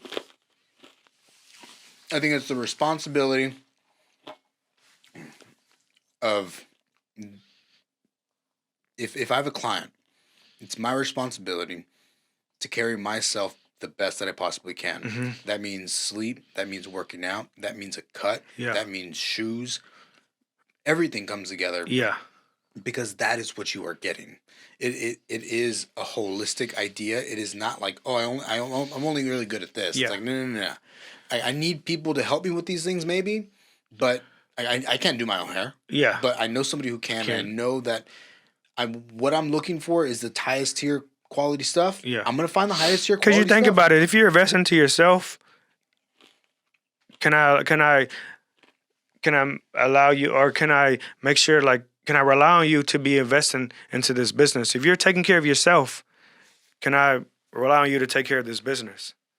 And that's what these people are thinking. Like, you gotta put yourself in other people's shoes to think about, if I own this multi-million-dollar company, would I hire me? That's how you got to think about stuff. And I tell people all the time in my business, like, cool, like, I want you to be comfortable, but if a business opportunity walked through this door and you didn't get it the way, because of how you presented yourself and looked, then that's on you. That's not on me. And if they come to me and I get the opportunity and you didn't get it, don't be mad at me. You made the most with the opportunity you had. Yeah. And I think a lot of times it's not even like you create your own luck, right? Like, all the time. You did all the right steps, and then now the person or the opportunity is in your face, and you're already prepared. Yeah. So people say it's luck. It's like, I've been preparing. I've been grinding, like, I've been working at it, because I hate when somebody says, "Damn, must be nice." Nah. You just see the big picture. You don't see the tedious things that it took and that led up to this, to what I'm doing, that you're telling me, oh yeah, it must be nice. You don't see those late nights. You don't see me grinding. You don't see the times that I'm away from my kids, my wife, my family. Like, I lost a lot of my oldest daughter's life. Like, think about it, like, bro, being a barber or a stylist, like, you're there for other people's weddings. You make their day. Like, you set the tone for their weddings, their anniversaries, the birth, like, everything, business meetings, everything. And then when the one time that you're not there for them, then some people they lose their shit, and then they get mad. But then you're sacrificing this for your family, for your kids, the soccer games, the being late to the birthday parties, the family functions that, I got to work. Like, go to Thanksgiving with your family. I'll be there later on. Like, do those things, because when you think about it, if you're in a relationship, you get 2 Thanksgivings, you get 2 Christmases, you get all that stuff, because somebody's family is doing it on a different day, while somebody's family's doing it on a day that your family's doing it, and you're making it for your family, but are you really making it for your in-laws' family, that side of the family? And I miss a lot of that stuff. So it's like, yeah, some people say, okay, well, then we don't fuck with him because he don't fuck with us. But it's like, damn, like, I had to work. Like, I'm not fortunate to come from nice things. To have all this where I don't have to work. If I didn't have to work, I wouldn't have to work. I wouldn't go to work, but I have to work. But you wouldn't be this guy. I wouldn't be this guy. Like all this stuff that I've been through, and that, the love, the hate, everything. Like I would never be like, damn, if I can do this all over again, I wouldn't. Like I would, because it made me to the person that I am today. Tell me about when you guys started doing. Is it cuts for toddlers? For the back to school event, Yeah, the back to school event. the big one. Yeah. It was small at first. It was at a barber shop. Like we only had Adrian. Adrian he had a roofing company, and like the vision was there. It was like, bro, like we need to do this for the kids. And I was like, let's do it. Like he's like, I'll pay you guys to do the free haircuts. And I was like, nah, we're gonna just do it. Like, nah, we're just gonna do it. That's dope. That's cool. And the first 2 years it was small, like it wasn't small. It was our clients only, And then I always opened it up to other businesses. And then my first year was small. My second year, opened up to other businesses. It grew a little bit. Then my third year, I met Fabi from iHeart Brian, and then she helped me get it, like push it, and she had connections within the city. She brought the fire department, she brought the police station. She brought like the city, like she brought a bunch of people to come to it, and she's really involved in the community too, and she's for the kids, bro. She loves the kids. Like tomorrow, they got that event. It's called Keeping It Real, and it's for kids too. But when is it? What is it? So it's kids it's kids who sign up. They can go fishing, like they push outdoor like activities. So Robert Molina, he has this company, it's a fishing company, and he's been in the fishing for the past few years. But it's just a hobby for him, and he wants to push it and make it his full-time career. So he's taking little steps, and he's doing like a mentor thing for the kids to teach them how to fish. They provide everything. Texas Wildlife is providing the reels, and they got other local business just giving everything. I love that. And we did the shirts, so we printed 100 shirts. So Goldstar Barber Studio printed 100 shirts for them, keeping it real on the front, and got the Goldstar logo on the back. We did sponsor the shirts just for the kids, because it's for me, it's about the kids. I had never really like worked with kids, never really had any desire to be like around kids until I started coaching the Young Gens camp at the country club. Okay. And it changed my life. Yeah. Like being able to instill knowledge and like teach like emotional intelligence and teach like how do you deal with conflict. How that too, but even, some people, it's like there's teenagers that don't even know how to write a check. And I'm like, there's a lot of kids that didn't know how to do push-ups or couldn't do push-ups. Yeah. Like that was my space. I mean, for sure. But what I got to see was like I'm making these, and I think through fitness, like anybody gets better. Like if you feel more confident, then you're more likely going to ask for that sale. You're for sure. Step into that place or that business or ask that girl for that number. Like, yeah. You feel good, then you feel because like working out, like I just broke my foot. So I put a little weight on and stuff. So I was like, dang, and these videos, like, you get like a little, not insecure, because I love me, but it's like, damn, like I had to put some weight on, like, with cheeks, you see it, but you just got to go back to being disciplined and doing it, because now it's like I'm still grinding, I'm still in front of the camera, I'm still doing what I'm doing, but it's like, that's not me. I got to get back to me. I think if you have an injury, it makes sense. Like, Like you definitely, it's easier to like get down that road and not like feel. I feel like we all go through that, right? Yeah. But I think that the idea and the kind of person you are, you're like, oh, I can get back there, and then that confidence is. You can't beat that. You can't replicate that from anywhere else. And so like being able to teach these kids, and I had one kid that was like. Like he came, like was not doing well in school, and then came back that next semester and was like, "Oh, he won like the best student, like the most improved award." Because they just need that little push, and it's crazy. The reason why I do these back to school events, because we talked about earlier, our prices are a little high, so we're not. It's not that we're not for everybody, but sometimes not everybody can afford the services, right? So I just wanted I love barbering so much that I want everybody to get an experience, to get this feeling at least one time. Imagine that kid that can't afford it. Like, Bro, that's why I do it, because there's kids that's like, see, mom, like this the haircut, like this is what I want, this is what I've been wanting, mom. Like, look. that was me, man. And you're looking at these kids and you're just like, damn, like I. That's why I do it. And I was like, man, anytime you need it, y'all want a haircut, come to the barber school. You know, come to the barber shop.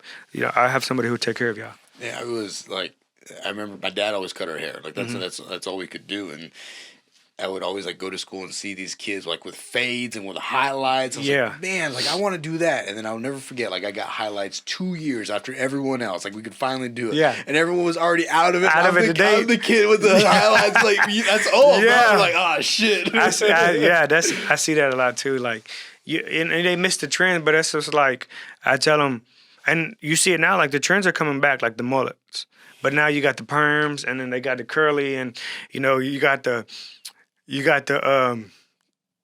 Edgar cut, which, you know, I'm talking about the all that really, really long hair, and it's like all those trends are coming back, and you see it, but these kids are just following the trends. But if you can lead them to the right thing, like they're gonna follow the right too, you know, and that's why I'm trying to work with Brian ISD, is because I do so much for the community. It's for the youth. It's not for me. Like we give out, and this what sucks about when you do nice stuff. There's always somebody who has something to say. It's like, oh, they're only doing that for the clout. Okay, well you give out $6,000 worth of haircuts to somebody. You pay $6,000. You pay $10,000 in services. Like, think about that. Yeah. For the clout, like it's not for the clout. It's because there's people really that are really out there that don't have it.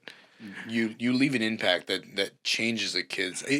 I think that you can change a kid's life after that one thing. They come to that first day at school, and they have that. You guys give backpacks too, right? We give out backpacks, school supplies, free haircuts. We give out food. We gave out shoes. We had a lice. We did a lice check, and we had vision. We had visions one time. Everybody, like, we cross promote with. We had snow cones. We had snow cones, and then they gave out candy, cotton candy. That we had a lot of stuff but it's people who that same vision, and they volunteer their time to do stuff. Like April 2nd, we're doing an Easter egg hunt for the kids, and it's just like, hey, if you got a business, bring us some eggs, and we put your logo on a flyer.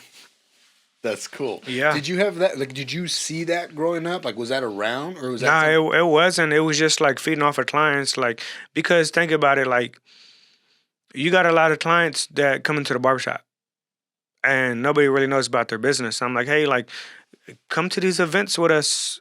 Be the face, show your face, and then people would, you know, people adapt to people that they know more than people that they don't know.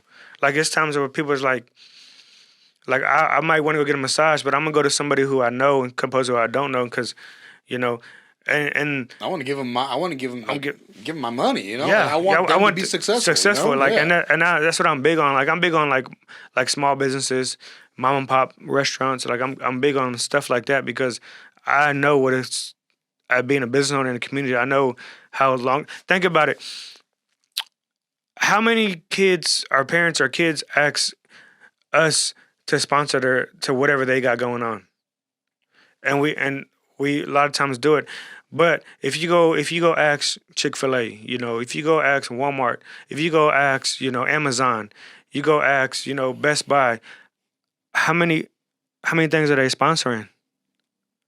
I don't know the answer to that question. They're not really sponsoring that much stuff, because they're asking mom and pop businesses like us, because they see us, they know us. Because think about it, like, how do you get in a hold of the owner of Best Buy, the owner of Amazon? How do you get a hold of Bezos? Yeah, how do you get a hold of those people to sponsor stuff in our community? Yeah, you really can't. So, like, spending money in the community, it goes longer. It's deeper than just making that purchase. It's much more real. Because we can put it back. We can invest back into the community too. You can see it, and I think I talked to my brother about it. He was getting mad about like how big business is like that the way to go, right? And it's like, man, if you have somebody who like makes it and works their ass off and makes money, and then like has these nonprofit or like they do these sponsorships for these people, then you don't need that. You don't need them to maybe use your taxes in the right way, right? Like you take control of it and don't let somebody else take control of what you want to see and hope that they get there 1, 2, 3, 5 years down the road. You can put it together because there's people down the street that are thinking the same thing that you can just ask them a question. Hey, yes or no? No? Who do you know? Yeah. And that goes a long way. It's just like you can find somebody who has that vision but doesn't know where to start. And when y'all just help each other out, and then it just grows. And that's where like that's why the back to school, we do back to school, we know like Christmas we do toy drives. We do so much, but some of the stuff doesn't jump like other stuff because it was like we didn't have the team. We had the time and we had the materials, but we didn't have the team or the person to help to get it out there to make it jump like the vision wanted to jump. That's hopefully the idea with this, man. Like the more that I talk with like small business owners and even large business owners, right? Like put somebody on a map. Like that's two different things. I get to have a conversation with somebody that I like. You get to learn. You get to have a conversation. You get to build a relationship. Yeah. But then also at the same time, people are listening. People are watching. Like they get to know who you are. Yeah. And it's so on my podcast. Like since I have that platform now. Like, I've been cutting hair for, like, 12 years now, 12 years now, 13. And some of these people have been with me for 10 plus years. So to see where they were at to where we are now, like, I got finance managers. I got accountants, friends that are accountants, mortgage lenders. I got all these people that I can ask because I know where they came from, that I can, hey, let's share your story. And then let's educate. Let's share your story, then let's educate because there's so many people out here that don't know how when you go by, okay, I bring a finance manager in or I bring a car salesman and one of my friends that work one of these businesses, all of them, I got somebody everywhere. So they can get all different views. Okay, what are some of the what are some of the things that somebody who wants to be a first-time car buyer want to go. And what are some things that they should know when they go to the dealership? Some questions to ask. What should they do to go there? Because if their vision is to get a car, if their vision is to get a car for $300, but now you send them home with a $200, like no, I didn't go there for that. I went there. So now I got to spend money on something I don't want. Real education, not like let's learn about what happened. Like I get that there's value in learning what happened in 1607. I like understanding history and how it repeats itself. There's like I get it, but at the same time, like why are we also not teaching about physical health, mental health, like talking about how to change your oil, how to cook and clean, all that little stuff like I was talking to my cousin who's a vegan, and you know, just listen to like how eating right has helped him like. His insides, like, cause you know he, like the every time he eat before I would quick have to go to the bathroom, you know, feel bad, you know, feel horrible, you know, and then we start eating right. Well, it started being when he became a vegan, right? Everything changed. Like he doesn't have to go to the bathroom. He's comfortable. Like he's like living life. Like looks healthy. You know, happy person. Like all that stuff. And it's just like, well, if we're just educated the right way, like we can change a lot of stuff. And not being fed just a bunch of like stupid stuff like Kylie Jenner can't like that I don't really pay attention to it, so I don't know very much about it. But it's like shoved down your throat and all this like negativity. The rap music that people play is just like dang, like kids killing kids, but what are they listening to? You know, like you sit there all day. Then some people think about when you're at a movie, right? And then you like. The movie's so intriguing, like it might be like, I don't know. Like, you see Mayor of Kingstown? No. You've heard that? All right. So there's different movies about different things. Or like Grand Theft Auto, like. Yeah. No Grand Theft Auto. And people think they can just really do that in real life, you know. And so, but some people think that, and they go out there and do that. because it's what they're taught and what they're seeing and what people are just doing, and they're just pushing and pushing, and then now your brain is starting getting repetition. Like, damn, now I think it's okay when it's really not.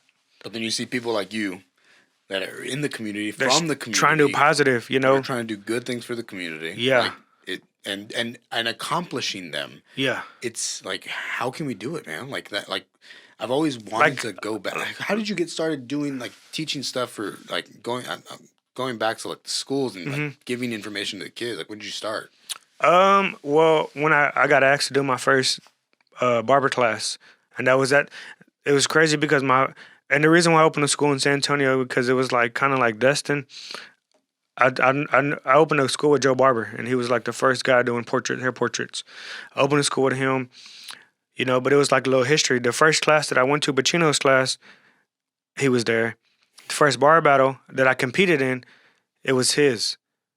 And I got thrown out there from my friend Luis, remember I said was in Sabata. He was like, bro, it's like, people see me from Instagram. I was like, bro, like, you need to be competing in this freestyle battle. And I was like, nah, I'm just here for support. And they was like, nah, bro, nah. Like, cause I used to stutter a lot. Like, I still stutter now, but I used to be bad back then. I used to get nervous. My hands get sweaty. Like, nah, like, I'm not going to talk in front of a lot of people, or be in front of a lot of people either. At bar battle was a lot of people. That's crazy. That's cool. They just threw me out there. And then, I was like, bro, I don't even got no clippers. He was like, bro, you can use my clippers. And I was like, damn. He was like, bro, I don't got no motto.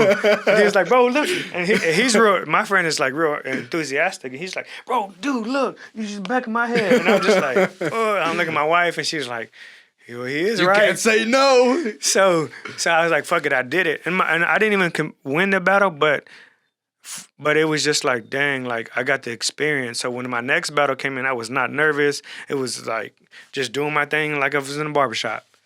And then from there, like, I became successful from barber battles. Like, I won all over. I've been on 2 TV shows. Like, I done a lot in competing. And then somebody asked me to do the class. And I was like, heck yeah, I'll do the class. And then like, how I've been running my business, Lisi, the lady barber, she asked me to do a class at Armstrong McCall and it was in Corpus Christi, and I was like, yeah, I'll do the class. So she was the first. So Joe and Eric Zuniga were the first to put us on, like, doing a class, but we did like a combo class, and I was like real nervous and stuff. So Luis pretty much did the whole class while I just held the light. I just held the light because it was kind of dark. And then, but then I got comfortable, working in the barbershop, being behind the chair and stuff like that. Then I started liking it. Like, I was like, man, this is cool. Because think about it, like, if I can help other people, like, achieve what they want to do with the haircuts and then now build confidence in them to give good haircuts out, I was like, dang, like, people would thank me, like, damn, like, I thank you for what you showed us. Like, you broke it down so easy, so simple. Now I can charge more. I could go up on price, this, and that. And I was like, man, like, it made me feel good inside. So I was like, what? I think this is my calling. Do you have different, like, so you said, like, you said chapter 1, chapter 2. Do you get to create your own curriculum inside your school? Well, so I use the curriculum that I use is My Lady, but eventually, like, the goal is to create, like, and the reason how I teach from experience. So, like, I teach from real life experience. I went to barber school twice. I never seen none of my instructors cut hair. I said, you know what? When I open my school, I'm gonna show my students great haircuts all day long. I'm not gonna cut corners. I'm giving real information out, like, because these are my regular clients that I'm cutting, and I'm cutting on a high profile people for my students. Like, not just the regular person coming in, quick cut, like, no, like, and then our conversations that we're having with each other, and it's just like more motivation for the students. And then they see, okay, when they pull out that money and they boom, it's like, damn, you got that in 30 minutes. And it's just like, and it's just motivating them. And then like, that's like people say playing Call of Duty, that's their thrill in the hunt. Like, my thrill in the hunt is sitting back at my chair. I walk around the school. Hey, put a 1 on that right in there. Put a 2 on it right there. Use your shears, blend that. Take that up to a 6. Hey, dude, clipper over comb right there.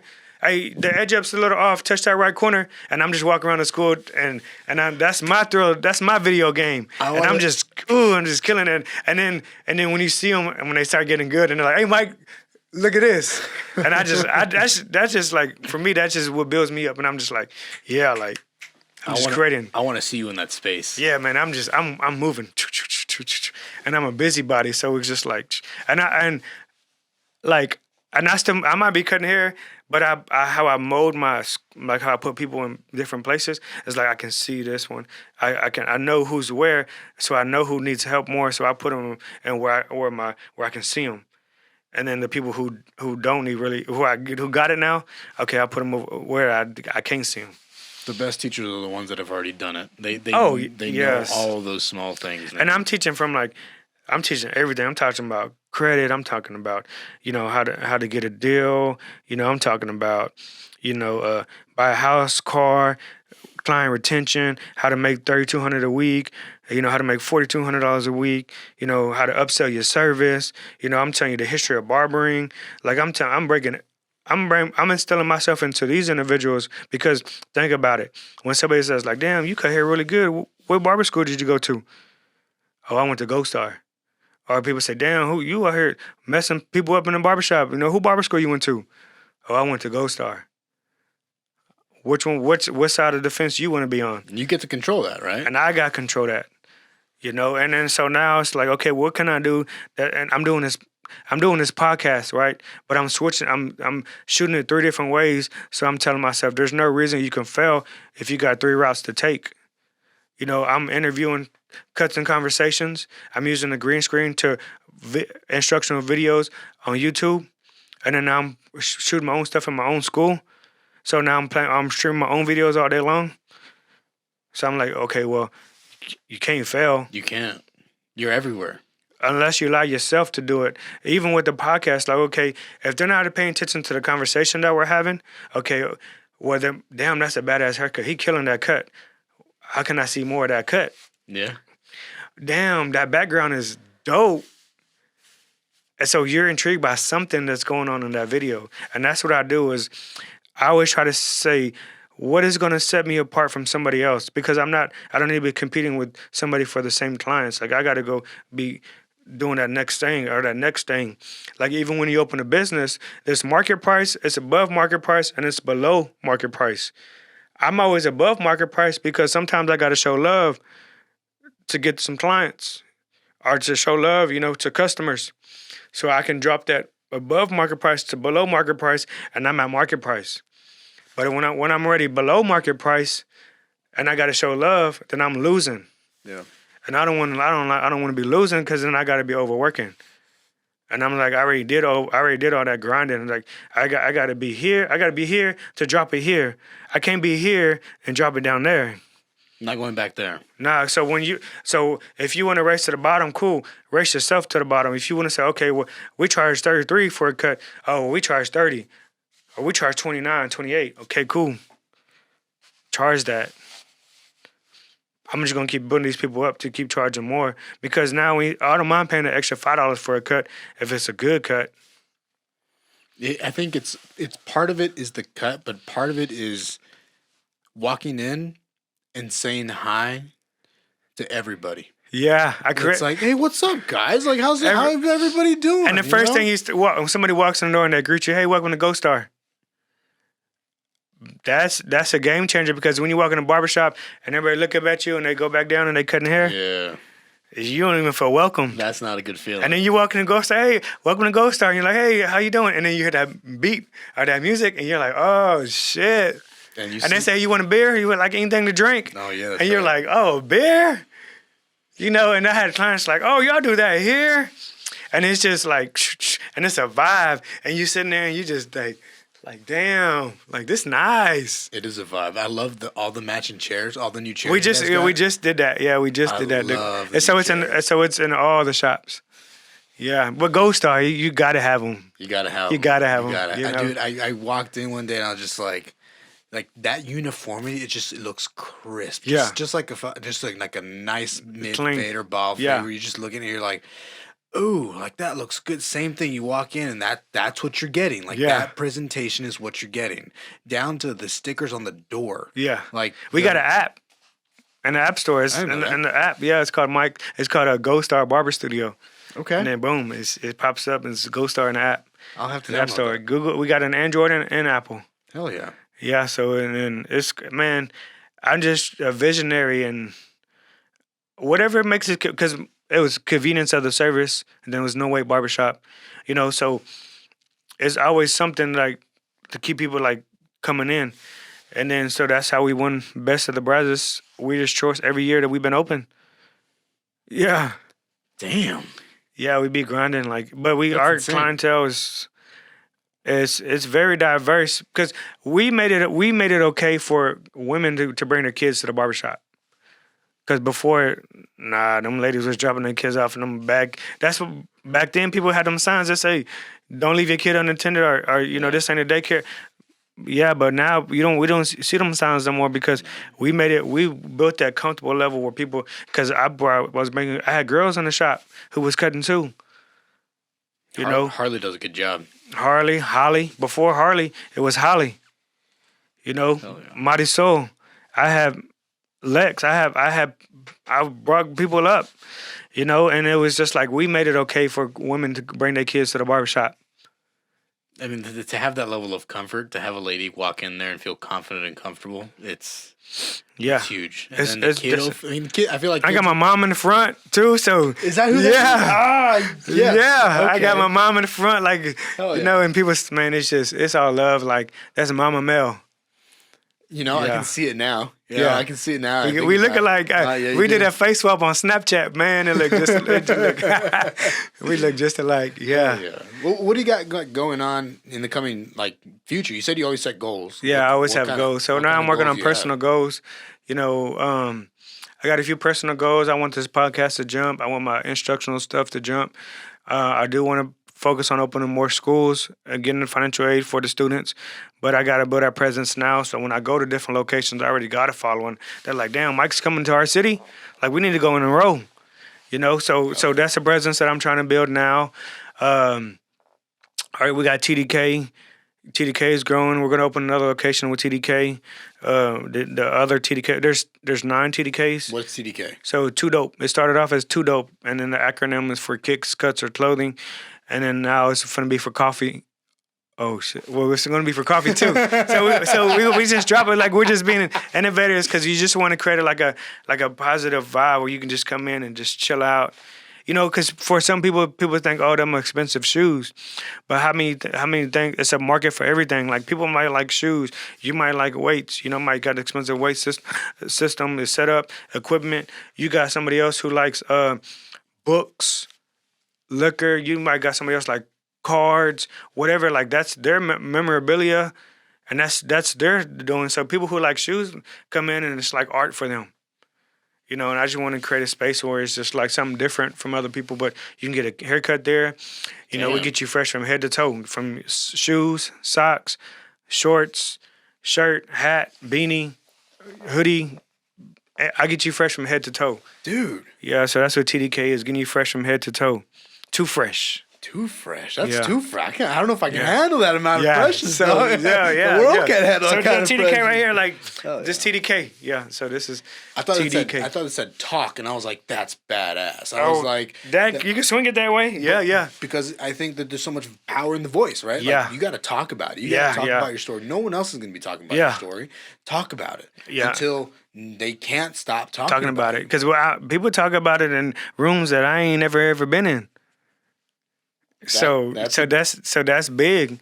But that's free advertisement. Because when somebody's talking about it, somebody else got to go see what they're talking about. Cool. Do it. Keep it going. Keep it. Talk about it. Let's do some. Let's put these videos in this background and let y'all talk about it. Yeah. Let's drop these instructional DVDs and let these students play it in everybody else's school. So when they're playing in everybody else's school, who they seeing? So now when I open a school in that city, it's like, oh, man, I should have went to his school. Still can. You still can? Right? Yeah, you still can. Do people go to school? You said you went to school twice? Yeah, I went to school, barber school twice. I went to get my barber license, and I went to get my instructor license. Damn. But now you don't have to go back to get your instructor license. You can just start instructing right off the bat? Yeah, it waters the game down because think about it. People that come and they want to be a barber instructor, and I'm like, okay, cool, we'll do this shave. And break this. Oh, well, I don't know how to shave. Okay, so how you demanding $18 an hour, but you can't even shave? What your haircuts look like? Can you tell when? Oh, I know the ins and outs of barbering. I can tell when a haircut is Photoshop, when that ring light is too bright, and you can see those lines, but the average person can't see those lines. I look at I look at your station. I can break a picture down and tell you what type of barber you are, because I just studied the game. Like that's my passion. So like I know if you've been cutting, how long you've been cutting, what clippers you use. I know what technique. I promise I can tell you. I can break some stuff. I can break some haircut. I can break some stuff down. I'm like, oh yeah, you using the babblers. I can break stuff down because I got 53 barbers. Everybody cuts different. Everybody's personality is different. I got the students. Like even when I'm cutting hair at the school, I'm like, hey, y'all give me the clippers you want me to use for this haircut today. Cause it's not the barber, and it's not the tools. It's the barber. It's a technique that you instill. I can cut hair 6 different ways. The same cut, 6 different ways. Oh, I can do one side, one technique for you, and the other side a different technique. Okay, y'all want to do open close? Y'all want to cut clipper over comb? Y'all want to do shears? It's gonna look the same when I finish. This and it's like. This is my passion. This is what pays the bills. Like I got the restaurant, I got the bar and grill, I got the food truck, I got the shoes, but it goes back to barbering because I know the ins and outs of that, like on the back of my hand, and that's why I'm so passionate because there's people who open a business that have nothing to do with barbering. But then they open this business, a barbershop, and they hire all these people and make all this money off these people, and then y'all turn around and pay them hourly pay. I'm like, nah, y'all go get that commission, go put that work in, and then build yourself up to go to booth rent. Is that what you guys do? You guys do? Well, no, I do commission, I do booth rent, but you got to take a higher role. But I don't really want a manager. I'd rather have a business partner. Because think about it, if you're a manager, if you manage all these people and you're friends with them, how you gonna tell them no? But now when your money's tied to the business and you gotta tell them no, like, bro, you messing up my money too. That's a different ball game right there. Will you invite new business partners? I brought Jeff on. I brought JB on. I brought Mitch on, Joe. It's opportunities to grow within Goldstar because think about it. The reason why it was Mike's because I didn't know. I just knew like people. I said you need to clone yourself. Mike the barber. Okay, Mike's Barber Studio. But then. Who's gonna buy into mics? When I grew up, I was like, okay, who's gonna buy into mics? So let me go back to. I was in Miami at a club with some friends, and this guy was like, "Oh shit, bro, you're Goldstar Barbers. What's up? What's up?" And I'm just like, "Oh, bro, what's up?" Like, and I'm like, "Oh shit," and I'm fucking in Miami, and I was like, "Damn, that's just lit." I don't even know this guy, but he knows me. Social media. He's like, man, yeah, you and your boy, your boy, what's your L.A.? I was like, yeah, my boy L.A. Barber. And he's like, yeah, that's him. And then it was like, shh.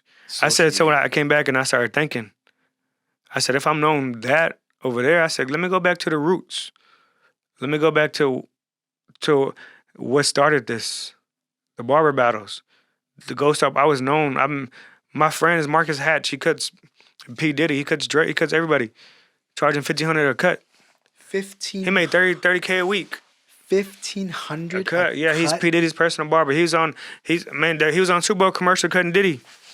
Yeah, a Super Bowl commercial cutting Diddy. Like, and when Diddy was in the studio, and it was like the little scenes, bro. It's Marcus Hatch, bro. And it's crazy because Melvin Bowser, he can attest to a lot of stuff that happened in my career, but. When I went to LA and I went to Melrose, I was like, Marcus was like, bro, you need to move out here. And then he started telling me about the scene and stuff. And he was like, bro, I'm taking a class over makeup so I can learn makeup because now think about it. When they need a barber and then they need a makeup artist, so you could just pay me both. And I was like, damn, bro, you getting it. All the skills. And then he blew up. He cut out every artist that you could think of, every rap artist you could think of. Crazy from barbering though. It's just a passion that he was, but he invested so much in himself because I've been on Marcus and I was gonna move out there to Melrose at the Elegant Studio. Melvin like had me convinced, but I just opened my barbershop and I was like, damn, like I'm gonna let these people down, and I was like, nah, I can't do it. You think you made the right decision? Oh yeah, for sure, yeah. It's because your everyday people are your celebrities. Your everyday people who support you, who help you pay your bills. That's your celebrities. So, um, That's big. for my vision, for my goal, it's like, okay, I'm doing the right thing because my goal is to be able to mentor at least 20 people when I'm 40 and collect residual income of like 500 to 1,000 from each shop, depending on how big I build their shop up. And I don't got to do nothing but just sit back and collect 500 to 1,000 a month from 20 different shops and travel the world. I can be on my laptop traveling the world, just checking on business. Okay, calling, seeing what we got to fix. When I come home, okay, I'll fly to Colorado, check on the shop. Fly to New York, check on the shop. Fly to Cali, check on the shop. Go around Texas. And I'm just checking on the shop, closing, living life. What I think is really cool is that this is a transferable concept. It doesn't matter if you're in fitness, if you're in podcasting, if you're in anything. If you put in the time, you get good at the communication or good at the skill. Yeah. And really get the skill down, you can build something that you can retire. It's like a skill. As long as you invest in yourself, it doesn't matter where you go. Your value never changes because you have that skill and that asset. But if you work the other route and then you're a liability, and when it's budget cutting time, are you an asset or you're a liability to that company? Oh, he's been here, but he's a liability, so we gotta let him go. And now he gotta start from the bottom. My skill will never change. I can go to LA, I can go to Austin, I can go to Dallas, I can go to Oklahoma, I can go Miami. My skill doesn't change. And I built so many relationships with so many people is that if I can go to these places and I can have a shop to cut at. So I always have a job. So think about it. You think a robot would you trust a robot to cut your hair? No. That might give you a good haircut, but would the conversation be there? No. You know, with the experience, all that stuff. I'm in a career where I'm in need, not a want. And I feel like I will have this job for the rest of my life because I don't see them within the next 50, 60 years creating that. Like maybe one day, but it's not going to be like how it is now. You're not going to have that experience. You know, haircut is. I cut hair based off your head shape. Yeah, like the way I line your mustache up, your beard up. You know how it complements your head shape, your facial features. You know, I do all that. I pay attention to all that stuff because that's what separates me from other people. So a robot going to do all that? Yeah. They probably not. And even if it can, it still doesn't have that personal touch of walking in and saying, "Hey man, how's it going?" Yep. You know, like that conversation you get to talk about each other's day and what's going on, where are you going this it's weekend. haircut is therapeutic. Like think about it for the average person who's not the business person who's going all day long, shoo, shoo, shoo, shoo, shoo, and they're in their phone driving back and forth. But when they're in that chair, you said you fall asleep. I told Jeff this the other day. You fall asleep, right? This is the only time that I get to just sit and just I don't actually fall asleep, but I will close my eyes and it's just the most therapeutic, soothing. Like you're present, but not having to be present. Like it's meditative. It's one of my and we can have our conversation if you want. If you don't want to have a conversation, then you can just relax and do your thing. You know, and that's the greatest thing about being a barber. You can have that you can have that conversation, or you don't have to. You know, but it's the way your customer service goes from there on. Because when I was young, I was sports. So my conversation to the businessman was talking about sports. Who didn't even care nothing about sports. No. You know, know your audience, and you get to learn. You get to learn. I found an electrician, a plumber, you know, a mortgage lender. I found everybody from that chair. So everything that if I needed something, it was in that chair. And when you barter services, you can't go wrong. I did the same thing with personal training. You know, like you meet doctors, attorneys. I mean, you meet everybody. And then it's like this weird, really cool relationship where it's like, hey, come over for dinner. It's like for sure. You're in places that like I said, I've been in places where I feel like a degree can never have got me, because if I go to like for instance, like if I was doing a certain thing, like Adidas didn't need accountant. They got their own accountant. You know, they didn't need this person. So I was like, okay, well, they wanted the barber, they wanted his team. And it was crazy because when I shot down, I said, "Hey, they're asking for shoe size, pant size, shirt size. What's y'all size?" And it was like, "Bro, what?" It was that shit was lit. Like when I got the call, I was lit. And then when I told them about what they were gonna get, that they were lit. So it was just like, bro, like just to share that feeling with other people is crazy. It's like, hey, you ever had a good drink? You just made me a good drink. You know, somebody else told me about this drink that you made, because you didn't tell me about the drink. Jeff said, hey, when you get there, ask for that old fashioned. That's a good point. Right? So think about it. So when I started doing this appointment system and I was booked out 3 months in advance, because I was in a barbershop where you didn't know what you was going to make. And it's easier to be content and have stability, because I know I'm going to get paid from that 9 to 5. I'm not going to get paid from this unless it pays off. So I said, you know what? I said, I like to go to work knowing what I'm going to make. I grinded so much in a barbershop. I was like, I missed so much of my time. I took so much time away because this time you can't get back. So I said, you know what? I'm going to mold this industry to fit me, but work for me. Because I really never worked for nobody else. So I said, you know what? I don't know what it's like to really work for. I worked at Shipley's Donuts in high school, and I did flooring. And I did a summer job with my dad's business, but that was it. Then I became a barber. Never really worked for nobody. Damn. So I was like, I gotta get it.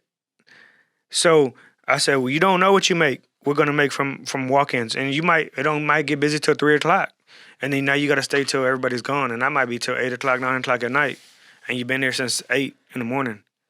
So I said, you know what? If there's appointments, I can control what I want to make from 9 to. If I did a goal, I said, you know what? I want to buy a house in a few years. So I broke the goal down. I said, okay, I want to make $2,000 a week. So I said, how much I got? No, yeah, $2,000 a week. So how much do I got to make a day? How much do I got to make an hour? So when I broke that down, I was like, oh, that's only like six cuts a day. That's easy. So when 6 cuts it was easy, then it went to, I was cutting 20 people a day, no lunch break. 20 people a day at $30. Damn. At 5 days, 6 days a week. Grind. But because I was booked out like that, but I would be at the barbershop all day with walk-ins, and I'd be tired as heck when I get off of work, and I work the same hours, make more money, and I'll be booked all day, and I'm like, okay, let's go eat when we get off of work. Let's go do something with the kids.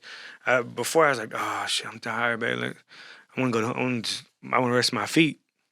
But then when I started doing it this way, making more money, not working as hard, doing stuff with the kids, I had my life back. I said, this is great. I was like, it's like this drink right here. It's like this drink that we're drinking. I was like, man, I want to share this drink with other people. I want y'all to taste this meal with this drink and see what it's like. I want y'all to do this appointment system. I want y'all to look at all this money that I'm making, and I can't make no more because I'm booked all out. So I said, I want y'all to experience this. I want y'all to go get this. And then they believed in the vision. They believed in the dream. And then look at us now. I mean, how can you not? You know, like, I mean, it was nonstop. You were going to figure it out. And right now I'm listening to a lot of this, and like, right, I'm kind of at that time where I'm like, you know, this is it. Yeah. We can either go look for another 9 to 5, or we can figure this out. If we can figure this out and we can study the market and see what little tedious things that we can do that's going to set us apart from somebody else. And then when you do that and you figure it out, because most of all these creations that people created is they figured it out. And if we can figure it out, sky's the limit, man. Then you're doing what you love. Like, I get to have doing what you love. Get to have some homies over, have a drink, share a drink, have a good time, and then just great conversation. Like, learn from each other, like, you know, and then I think also help each other. It's like, oh, you need someone marketing. Oh, I got a market. Like, I got a market team. Like, I just said, hey, well, I don't got, like, that's the conversation that my friend Melvin would have. You know, I got this person, this person. I said, man, I want to drop this podcast. I need somebody to do a fire intro, but I want them to be from the city. And everybody was tagging people, boom, boom, boom. And I was like, bro, I got my friend Osa. We were just talking before we walked in the door. I said, Osa, boom. I said, we got to work. Let's work. He said, bro, I've been ready to work. And I was like, Okay. That's the type of community you got. Yeah. Like, that's the type of community, man. Yeah. And I was like, I said, I'm gonna call you on Saturday, and we're gonna set something up, and we might just have a conversation, and I might just show you what I got to see if this is something a route that you want to take. And I was like, this intro is gonna be on everything because I'm dropping one with Mikado first, then I'm dropping the second one with Buzz Williams, and then I'm gonna bring on some other people. As I said, your stuff is gonna be on the intro to all this. And he was like, bro, what? Wow. And I'm like, yeah, like. Let's work. We got to talk about some specifics about that. Mm-hmm. I think that we can learn something from everybody off of their own experiences. I think there's these little golden nuggets that everybody has. Whatever you have the floor, you're gonna lead us off, and then we're gonna go and end the call. But with whatever you feel like you've learned, that you've gotten, that you would like for somebody else to take and that they can learn from too. Yeah. I would say take the risk. Take the risk 1,000% because the only thing that you can do is fail and then get back up again. So take the risk. I mean, don't worry about what other people say. It's gonna. You have to have thick skin. Whatever you do, when you fail, they're gonna talk about you. When you make it, they're gonna talk about you. So take the risk and don't give a fuck what nobody say. Just go out there and do it. Be a doer. Be a leader. Don't be a follower. Just go out there and do it. Take the risk. With no risk, no reward. The worst thing you can do is fail. For sure. Thanks, yo. Love you. For sure.